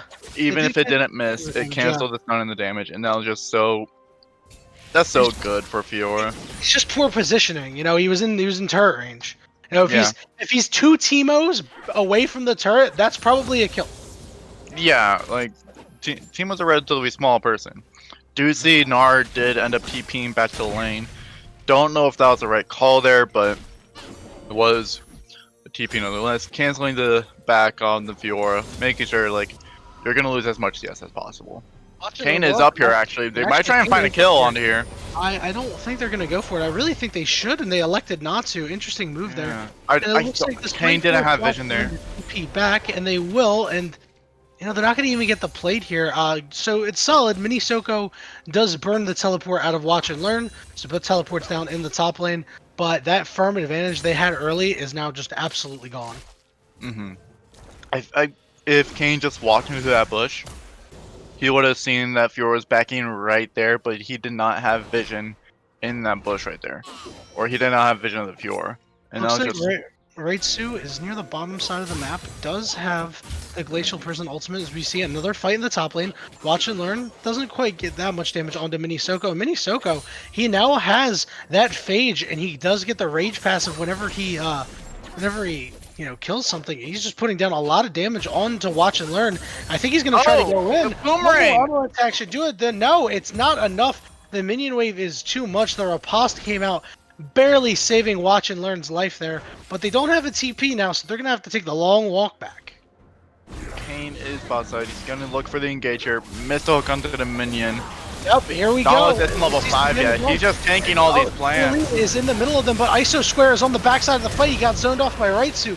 Landfear teleports in, is going to find a kill onto Soko. No, that one goes over to SC Dragon, and disaster strikes for Team Massachusetts. The gank gets turned around on them, and no, that's a nice flash out of ISO Square. Still on the run, though, and will be able to get out of there safely. A good tower aggro management there. SC Dragon is going to spell shield the ace in the hole, and they're going to start working on getting some turret damage down. No, this is just Nautilus and Caitlyn does not do well into a Sivir and Zyra. I could not remember the name of Zyra for some reason. Plant Lady. Plant Lady, yeah. Or shoot, what's the what? Not the point. Sivir just has Poison so Ivy? much. Yeah. There you go. I felt you. I felt you there. We were on the same wavelength. But Sivir just with her spell shield and her poke potential just absolutely counters this Caitlyn. And Nautilus he wanted to be somewhat aggressive and try and make sure Zyra's out of the fight as much as possible. But it's just he can't do anything because they play behind minions. Several will be out in the open, try and find a hook. Can't find a hook because you have spell shield open. Try and bait the spell shield. Well, what's that gonna do? Yeah. It's not gonna do all too much in the spell the shield spell shield came out late, so now SC Dragon's in a lot of trouble. The death charge came down the net, but they're running right into the Zyra. They're really tunneling on this Sivir right here. Zyra is taken low. Oh no, SC Dragon with the boomerang in the bot lane. It looks like we're playing Clue. They're gonna pick up another kill, and unfortunately, ISO Square tunneled just a little bit too hard onto SC Dragon, and they pay dearly. Oh, that was so. Ooh, that was so unfortunate. Caitlyn just isn't doing her damage enough yet. All right, so are you gonna write the eulogy for Team Massachusetts, or am I? I got this. I got my pens. All right. Yeah, that's pretty rough here. I think the positioning of ISO Square has been a really the downfall of Massachusetts so far. Bot lane. I do think the positioning of ISO Square has been the downfall so far. I think that Soko in that last fight, in the bot lane had a pretty good angle on California, but Raitsu also took a pretty good angle and kind of forced the Caitlyn out. Looks like Caitlyn was playing a little bit scared early on. That's an interesting item. Do so. Yeah, the Twin Shadows. Yeah, you noticed that too, right? Yeah. I was about to mention that. That's a Landfear coming out with the Twin Shadows, and you know what? I was mentioning A little bit of extra chase down. So I think that's pretty good. So did you see objectives traded? I like the item. I'm just saying, there just hasn't been any kills in mid lane. Nothing has happened mid, which has just been surprising. Yeah. You went Dark Seals to try and kill, but Oriana's doing a really good job just playing safe. You were a CS down, sure, but Let's see them use the Twin Shadows there, and they're not really going to get anything out of it. Here comes Raitsu, though. The Glacial Prison gets flashed by Son of None there. Excellent job. While we were talking about that, the Rift Herald was dropped in the top lane for Massachusetts. They got a couple of turret plates, but no turret. And the Dragon, the Infernal Drake, was taken by Team California. Second Drake of the game there. And a little bit extra damage for the team that has all the damage right now. Yeah, no. Ooh, what a root there. Healing Circle is in so much trouble. The Ignite burns him down. Daxilio is going to pick up that kill. And, I mean, the plates were still up. You have to know that. Just kind of haphazardly walking forward there by Scalene Circle right into the root. And, yeah, I got a little... It seems like this bot lane has gotten way too greedy for certain things as we see Daxilio try to get greedy for that turret plating. They could not secure it, but they should on this next wave.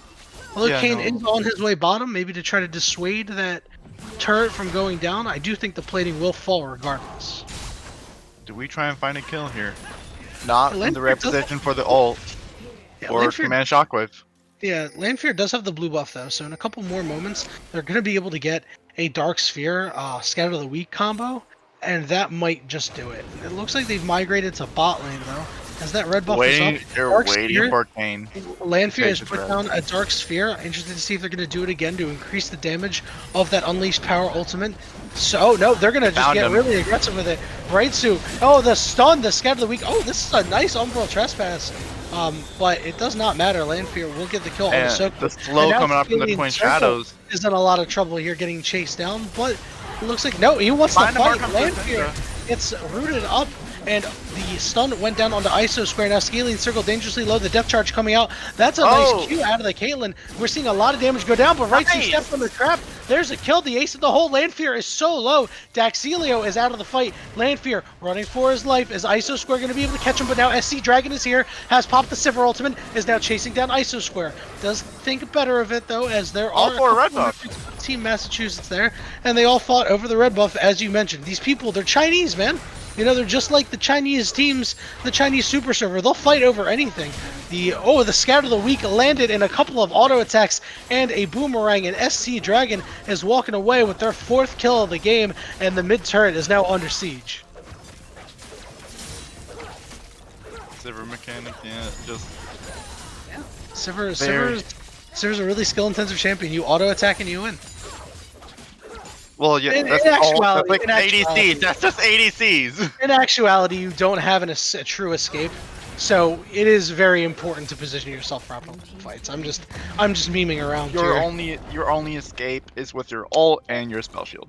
You're kind of immobile, but like once you get going and you get that speed buffs and you just start running at them. That's why I really like Sivir with Nami. Such a strong combo in the bot lane, so oppressive, and like I just wish Nami was a little bit better. Nami can. So I've been watching some support streams. Nami's actually like, she's one of the top tier supports right now because of going full AP Nami Oh, right, okay. with Athene's Unholy Grail, and she actually scales better with like going Athene's Unholy Grail than going Ardent Sensor than just Spooky Ghost, Luden's Echo, shit like that. And Nami can be so good, and it can heal you for half your health does bar. land the Scatter of the Weak, the Force of Will as well. The Unleashed Power goes down. One more Q should do it, and it does. Lanfear picks up a solo kill on the Son of None. Sorry to cut you off there, but Ah, you no, know, I'm basically it's done. stalking by Lanfear, doing a great job of covering themselves in the fog of war behind that wall. And it's what you like to see out of your mid laner, and it looks like Team California is in complete control of this game. A 30 CS lead in the mid lane, multiple kills for the 80 carry on their side. Meanwhile, the lane that we weren't sure about, this top lane, it looks like Watch and Learn has the advantage. You know, ever since Mini Soko kind of threw his lead, we do see maybe Lanfear's throwing his lead. The depth charge coming out. One more auto attack should do it. The ignite burn will be enough. This will be a shutdown, and it goes over to Scaling Circle. Would have liked to see it on ISO Square, but you'll take it all the same. Yeah, no, a gold lead is still a gold lead, and that's gonna get Nautilus all the more tankier. He will have Aegis when he backs, and that's just gonna get him that much closer to his Zeke convergence.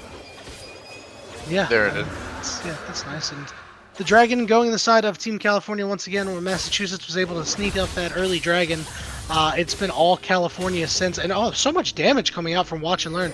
Mini Soko really low, but is now going to take the fight with regular Soko. Watch and Learn taking it about 50% HP and does back off there. I think he could have taken that fight. He's 3 levels up. But opted not to. It's a safe play, especially when you're this far ahead. But Raitsu is ready to try to make a play. Minnesota backs. Soko is going to flash away. The Glacial Prison does not land. The slow does, but nothing to do in there for Team California. They will knock down the top turret. That gold will go over to Watch and Learn. And the gold lead is at about 5k right now for Team California, as they look comfortably in the driver's seat. California is just such a 5k gold lead is so big right now. And Fiora. Sorry, I almost choked on something. Are you But- alright? I'm good. What are you? What are you, Team Maryland? God damn, dude. Okay, God damn. Sorry, guys. I had to. Oh my.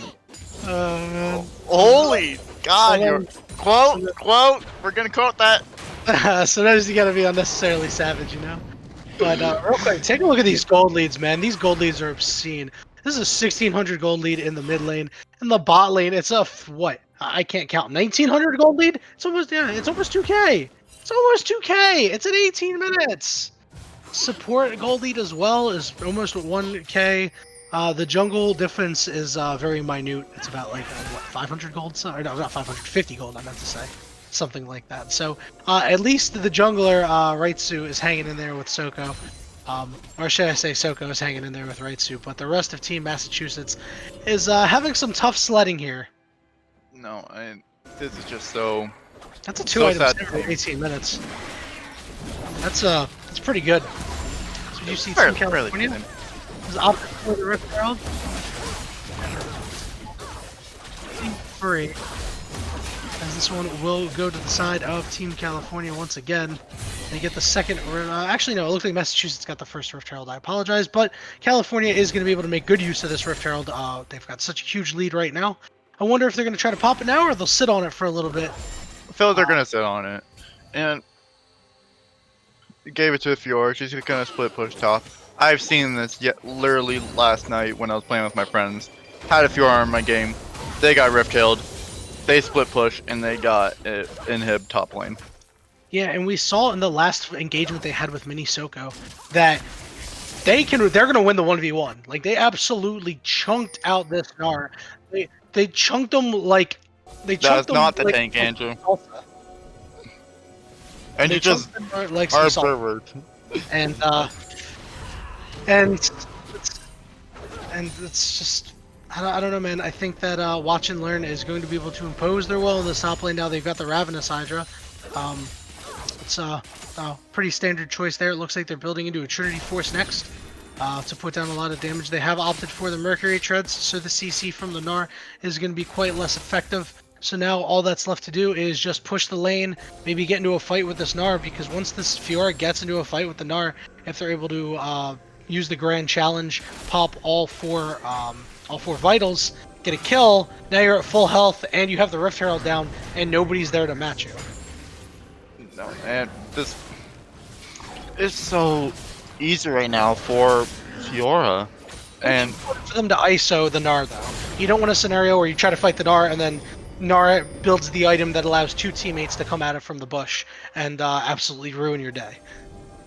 yeah, and I say that a lot, I realized this stream. I've been saying yeah and a lot. Soko goes up here. This was exactly what I just mentioned a moment ago. Remember, I am League of Legends Nostradamus here, as it looks like Mini Soko maybe is trying a little too hard to try to fight Watch and Learn here, and it looks like the Mega Gnar is going to run out, so Watch and Learn positioning aggressively, but has backed off. They have a ward. They definitely think that something's up. Yeah, and they're gonna Oh no. try and death push. Oh, no. Nautilus, he doesn't know, he doesn't know. Alien Circle.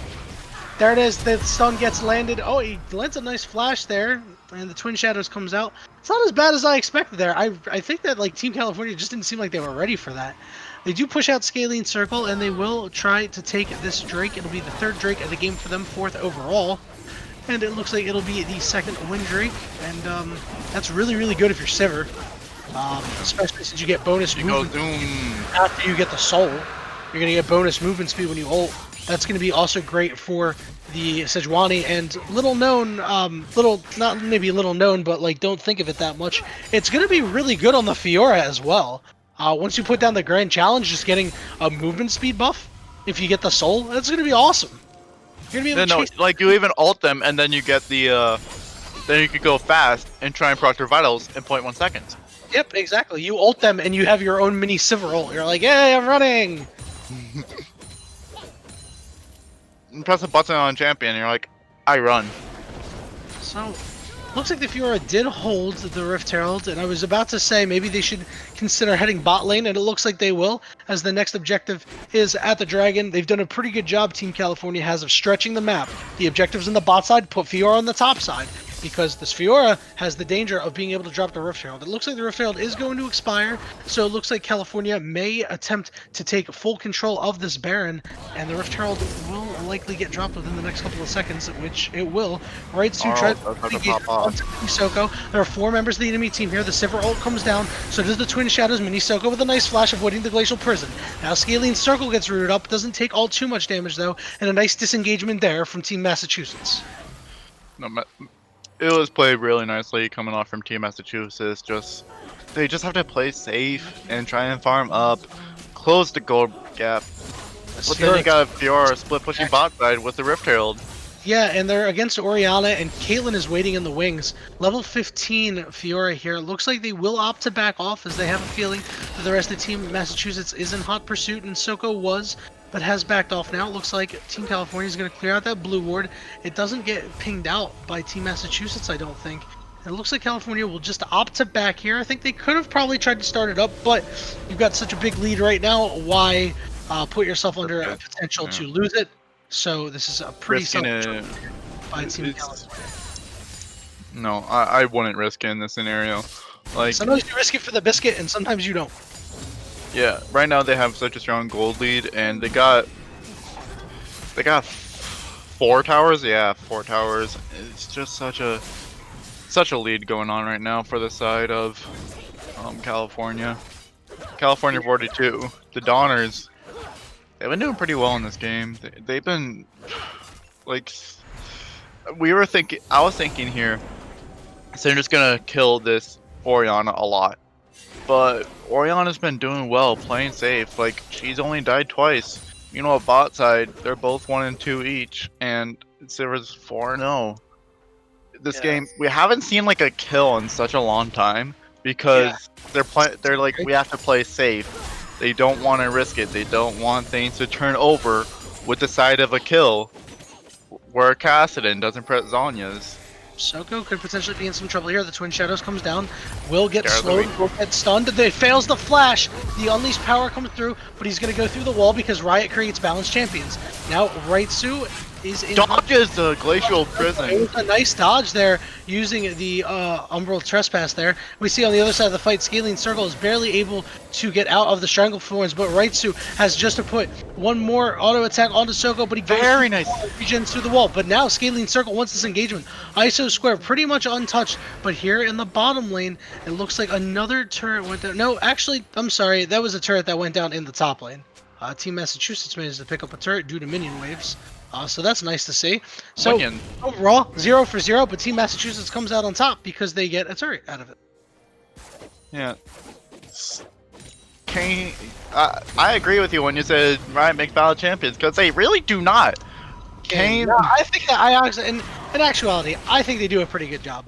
I just hate that Kane can go through walls, and I hate that he heals when he goes through walls. No, I was like about to mention that there's like there's a lot of healing just coming up. He got his lifesteal and he's able to survive. Like, I feel like those Johnny Aftershock is gonna kill him, but then he just W lifting them up into the air, and Kane was left in a rot. Like, what could you do there? But then he healed. It's like, oh shoot, he's living, and then he went through a wall, and he's like, oh shoot, he's healing, and it's on a very short cooldown. Like, I honestly think they just need to reduce the cooldown of it and like not give him as much healing. Looks like Dexter might have gotten caught out there. Increase cooldown. One more auto attack to do with the Ace of the Hole. Oh, what happened there? The Ace of the Hole. He kill build him. He carved the bullet. SC Dragon does find the kill over to Scaling Circle, so they trade support for support, but it looks like Team California might be able to take this Drake. Soko is a level up though, so if he wants to try to get the steal, he can. That was a whole horse move, like pulling it, curving the bullet around the sword. Aha. Looks like Soko is trying to find a way in, but I kind of think he forgot that he can just go through the wall, which he elects to do, and it looks like it is secured by Retsu. Now the fight breaking out. This is a nice shot. Very nice coming off from the Oriana. Fiora trying to do everything you can. Healing coming off the rock. Just barely getting out of there. Oh no, SC Dragon is going to pick up another kill. ISO Square almost going down. ISO Square wants to stay away from Landfear here. So now it's Landfear versus Minisoko. Minisoko on the run, but the Zyra has respawned and shown up. Can hit the strangling or the grasping roots there, but Landfear is going to find Minisoko anyway, and Team California takes the fight. Holy. take Oh the yeah, fight, that's they soul. take the dragon, they take the soul, and it looks like they're ready to take the game. Yeah, that was the first time Sivir has died actually. 7-0 right before she died. Living on ever so health because Caitlyn just. Wait, Caitlyn has 3 items now. Huh.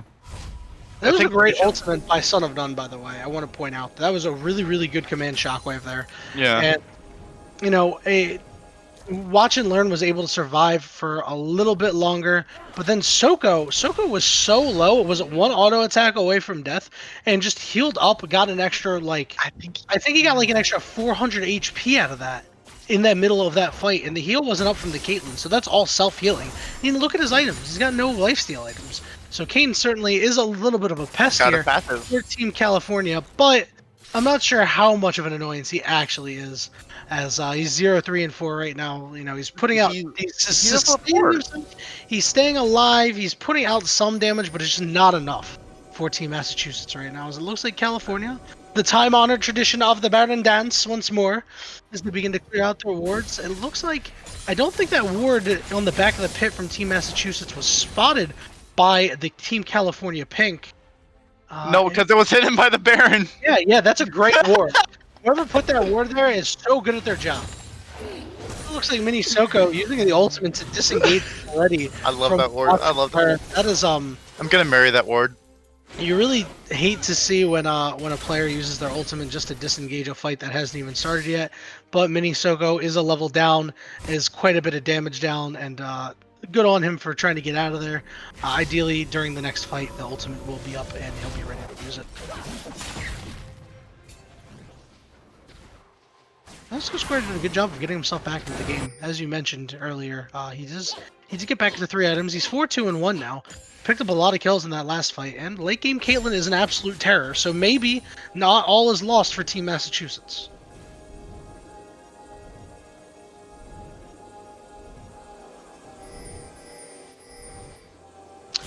You do see some clearing of the wards here, just some more sweeping done by Team California. Nothing too crazy, as it does look like Team Massachusetts has joined them in the jungle here.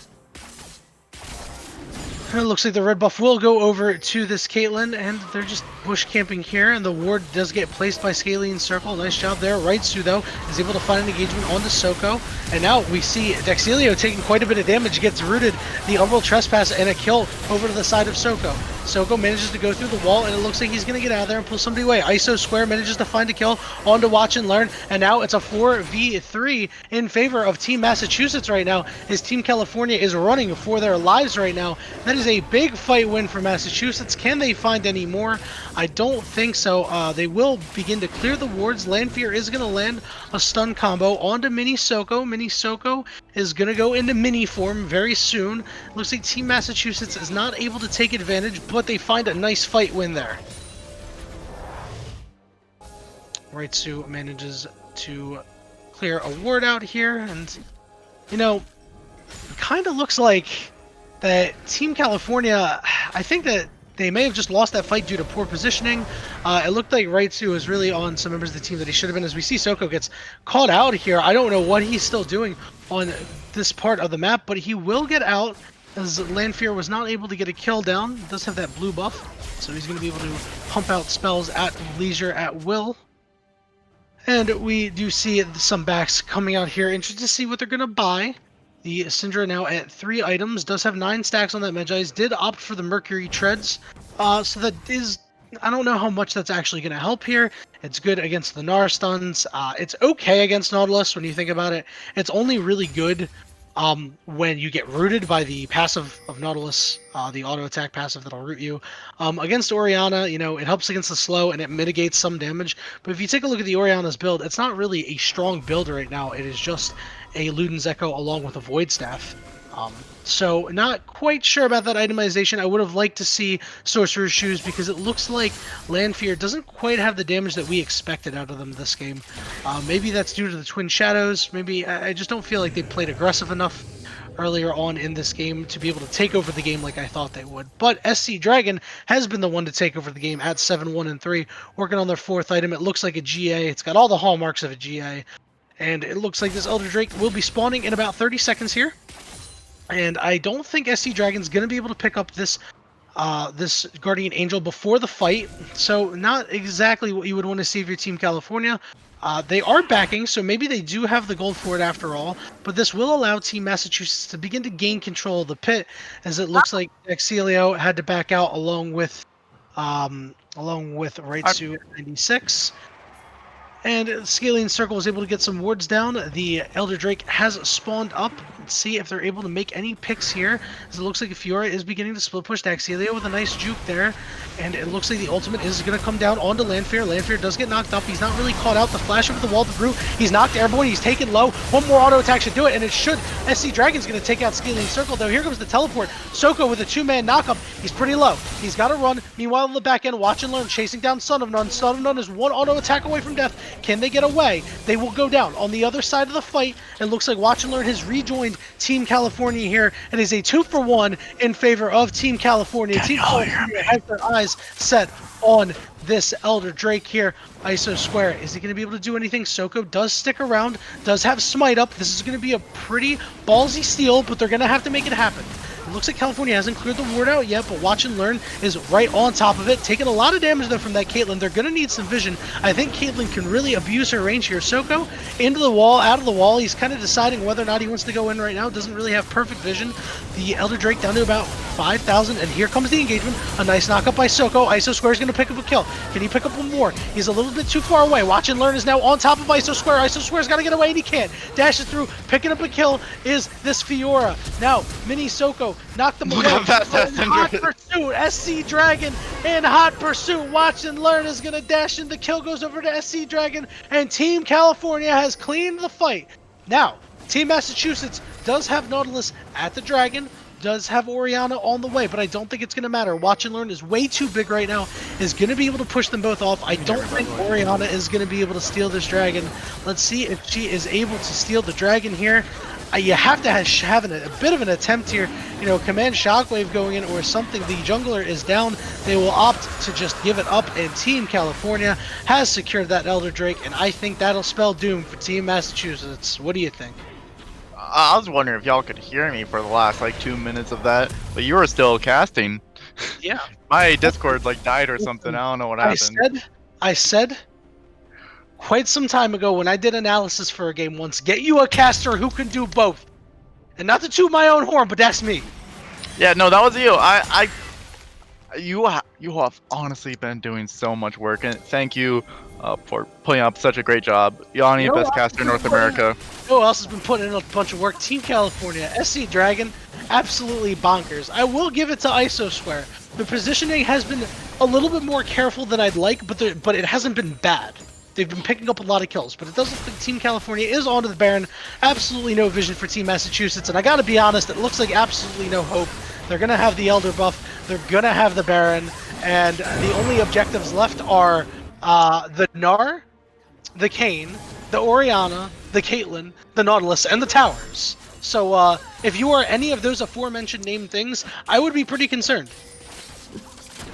Oh my god, this is just so amazingly good just for the side of Massachusetts, or not side of Massachusetts, side of California.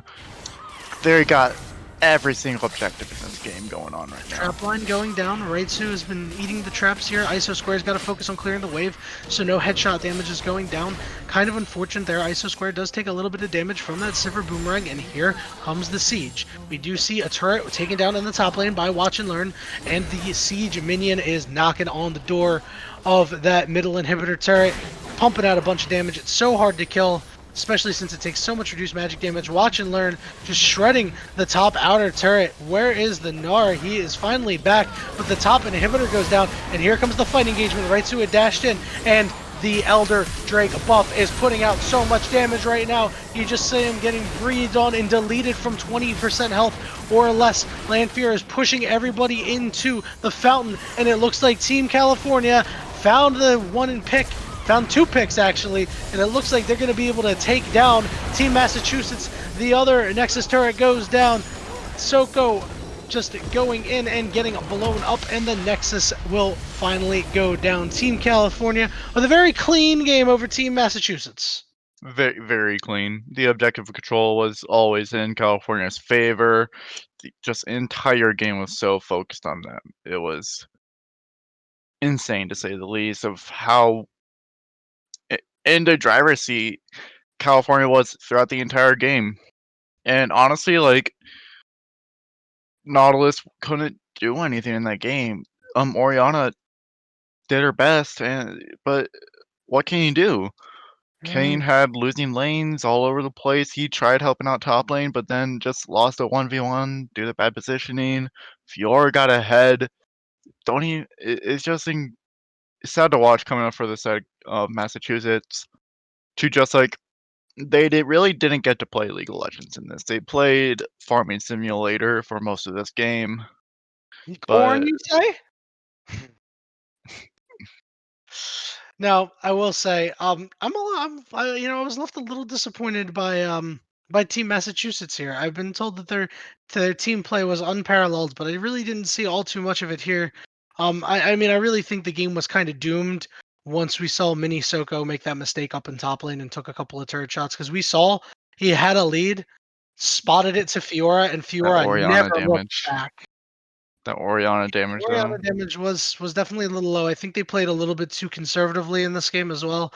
That can happen sometimes when you're up against a rank differential. It's really hard to try um to play aggressively. You don't want to make any mistakes. You don't want to be the guy that ends up losing it for your team. So I do think that that's why that may have happened. Sivir, as we see, pumping out a bunch of damage. Caitlyn did what they could, but it looks like they just did not have the front line. And this I think the Fiora though made the biggest impact in the game, in my opinion.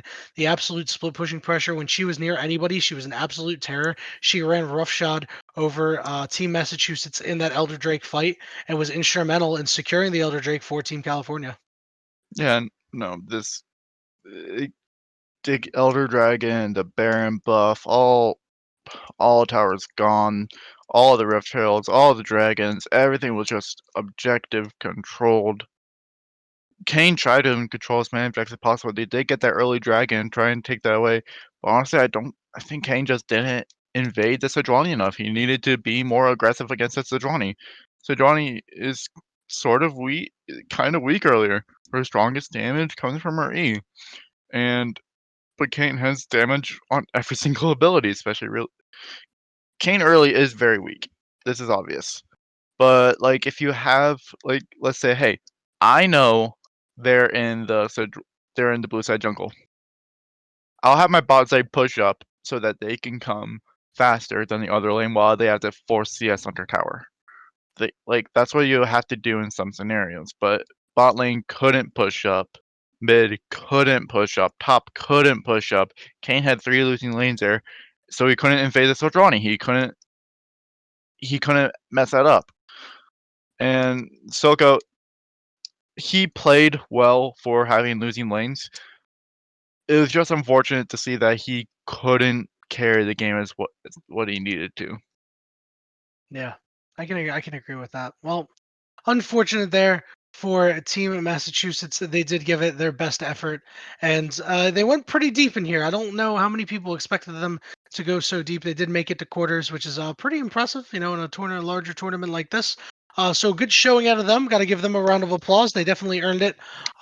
They are definitely a team to watch out for in the regular season.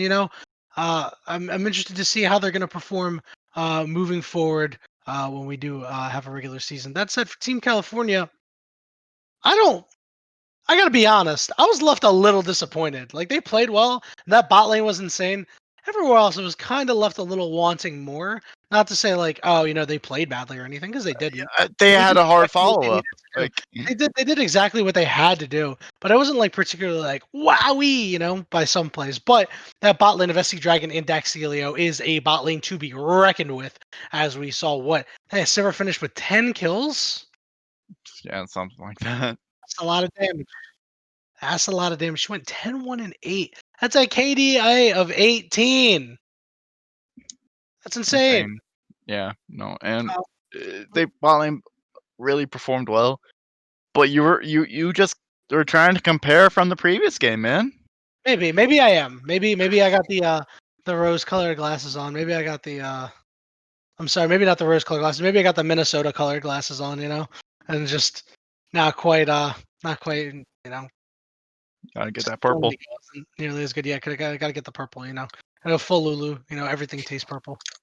So it looks like tomorrow will be our final Scuffed League action for this tournament. Semifinal one. These games are going to be awesome. Semifinal one. It's the Iowa Kingslayers and the North Carolina Glamour at 12 p.m. Eastern time, and you'll be doing analysis work for that. Absolutely. These teams are going to be. These teams are going to go at it. I'm expecting to see some of. I mean, I'm not sure if any game can live up to The Minnesota previous game. and Maryland, but if there's any games that will, it's these games coming up. Iowa and North Carolina, these teams are very, very evenly matched, and I'm interested to see how the 80 carry for Iowa is going to be able to perform. I think he's really going to have to, just go in, play super serious, super sweaty gaming mode, and just run rampant all over Team North Carolina. And on the second semifinal, we do have Team Minnesota, who we saw barely edged out the Maryland Duelists, versus Team California, our winners from this game. That should happen at about 1 o'clock.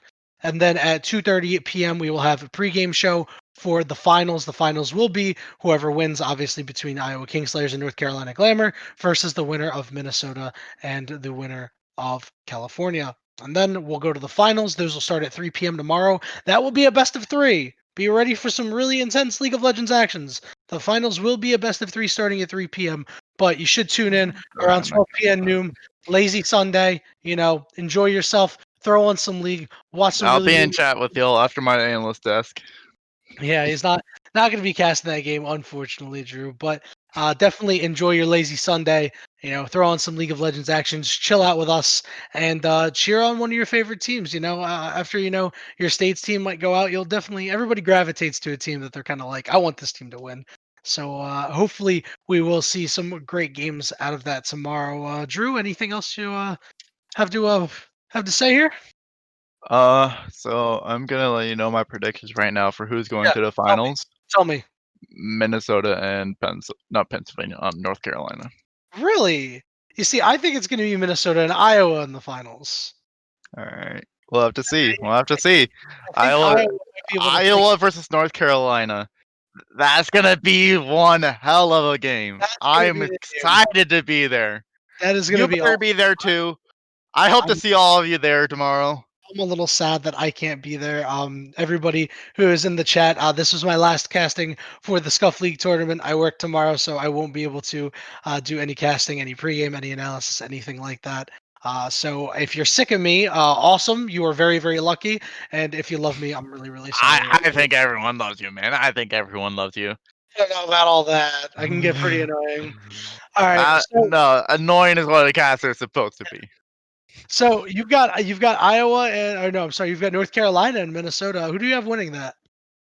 I want to say Minnesota, but I feel like North Carolina will just pull through. North Carolina's going to pull through. All right, all right. I think it's going to be Iowa and Minnesota, and I think Iowa is going to go through. They've been the number one team in the power rankings, since the start. They've shown why they are. Their players are incredibly good, and I'm expecting them to go all the way and take out Team Minnesota. But I believe that is it for us for the day. I do hope that everybody enjoys the rest of their Saturday. It's only 4 p.m. Eastern time, so you got plenty of day ahead of you. So go Yeah. out, enjoy, do your thing. Maybe watch more league. I don't know. But yeah, thank you Tune in for all. Worlds at 3 a.m. Yeah, exactly. Tune in for Worlds. Thank you all for coming here though and choosing to spend a lot of your Saturday with us. We really do appreciate it. Whether you're a player or part of the league just watching, or you're a newcomer, we appreciate you all the same. I would also like to thank our observer for the day. It is Andrew. You put in so much work to allow us to be able to cast effectively.